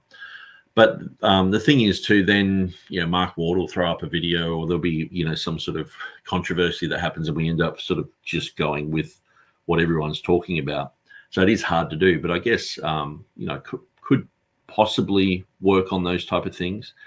But then again, also we don't want to just be repeating ourselves and putting all our effort into just reinventing the wheel sort of thing. We're just sort of going back over stuff that's already been answered. It's usually things like, say, Revelation 16:5 that was unanswered that I've worked on, things like Easter, these type of things, which I think are very important. It would be good to pick hard topics, things that haven't really been answered yet or answered adequately. Like there are answers out there for things, but sometimes you read it and you're like, I don't know. Like there was the concept, I think it was one of the kings, he reigned for, I think it was when he was at the age of 22, and then it was the age of 42. And I seem to have developed a good timeline in my mind about that, but it's another thing putting that into paper or onto computer. And so those type of things would be great to go through and sort of flesh it out, and also to understand other people's perspectives, because I read the KJVtoday.net site and it was pretty confusing. And I in a sense where I didn't study it out, I just read through it and went, there's a lot in there. I have to really map that out and almost draw it out, I listed Will Kinney's explanation of that in a question that was in a debate recently. There was an Australian guy who said it was a contradiction in the King James, so he brought it up lately. And I thought someone really needs to have a good answer for this. And I've been going through also the Gadareans and Gergesenes issue with the one demoniac or the two demoniacs. And so I feel like I've answered that adequately for myself, but explaining that to other people, I've really got to do some homework on that and make it presentable for people. And so, but that would be an interesting one to go through. These type of things, which perhaps there are answers out there in King James TR land, but maybe they're not the correct answer. And so, getting those and explaining them, and then go, okay, what is a good answer? What's a good way to talk about this? And so, let's have a quick look at this website. Why use the King James Bible? Doctrinal statement, Biblical Heritage Archive collection. Okay, that's interesting. They run a museum, which is really cool. I'd love to open something like this here in Australia, but I mean, the cost of one of these Bibles nowadays, it's just huge. You just have to have all the fake ones, all the facsimiles, but they're expensive as well. We've got a 10th century lectionary manuscript. That's very interesting. And the thing is too, I guess you can have this museum, and I'm not against this. I'm for it. I'd love to have one like this. But all this is usually online with high resolution. And so just to be able to scan in and look at this same document. See here, I guess if you started flipping through the pages, they might say, hey, be careful with that book. But when you're online, you can zoom it in, you can, invert the picture and look at it in different ways. And so they got resources, articles, videos, audios, and a classroom. Okay. So these are just articles. The CBGM, Sowing Doubt with a Technological Flair. So that's in 2020 that was done. My Approach to the Bible by that guy. So yeah, quite a lot of articles. I guess I should really read through some of these. It looks like a lot of homework's been done there. Videos, Dead Sea Scrolls, neither oldest or best. So we've seen some of these videos on YouTube. Audios, Westcott and Hort's Occult Connections, MEV, whole bunch of other things. So yeah, that's interesting. So we can go by speaker. So perhaps Phil Stringer. And I am so glad you're... Okay, well, that's cool. So you can go straight away to that. And the classroom. Wow, this looks really good. So lesson 1, the doctrine of Scripture. 2, the canon of Scripture. 3, things that are different, not the same. 4, the legacy of the King James Bible. 5, the minority text versus the majority. 6, the received text. 7, the history of the English Bible. 8, why use the King James Bible. 9, the translation of the King James Bible. 10, the real story of King James. 11, archaic words in the King James. 12, the Bible in other languages. 13, Roman Catholic influences. Wow, that looks really good and interesting. Okay, so they're just video lessons. So that's pretty cool. Okay, let's see under their events banner what they've got. Okay, so that's their conference, which is in Corunna. And so, past events. Okay. Interesting. And the last one, the council. Okay, so this is the council. Brown, Stringer, Sorensen, and these other guys. So you can't really click on that, but it gives you a bit of a rundown of who they are already on there. Some of them have just their name and that's it.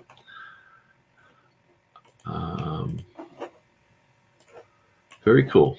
Okay, so that's the King James Bible Research Council. So that's worth having a look at and going through, and some very interesting information. So it doesn't seem like anyone wants to join here. So Victor says learning more about the LXX would be great. Yeah, I think that in the next six months, Jeff Riddle has basically said that they're going to focus, their whole conference is going to be about the LXX, and they're also encouraging people to write articles for that period of time so that they can talk about them, critique them, and go through them. And so I think that's a really good idea. Bible version conspiracy, always looking forward to these. Thank you, Nick. Yeah, cheers, Joseph. And I think I'm going to sign out now. So God bless you guys. Thanks for joining us, and we'll see you in our next stream. God bless you.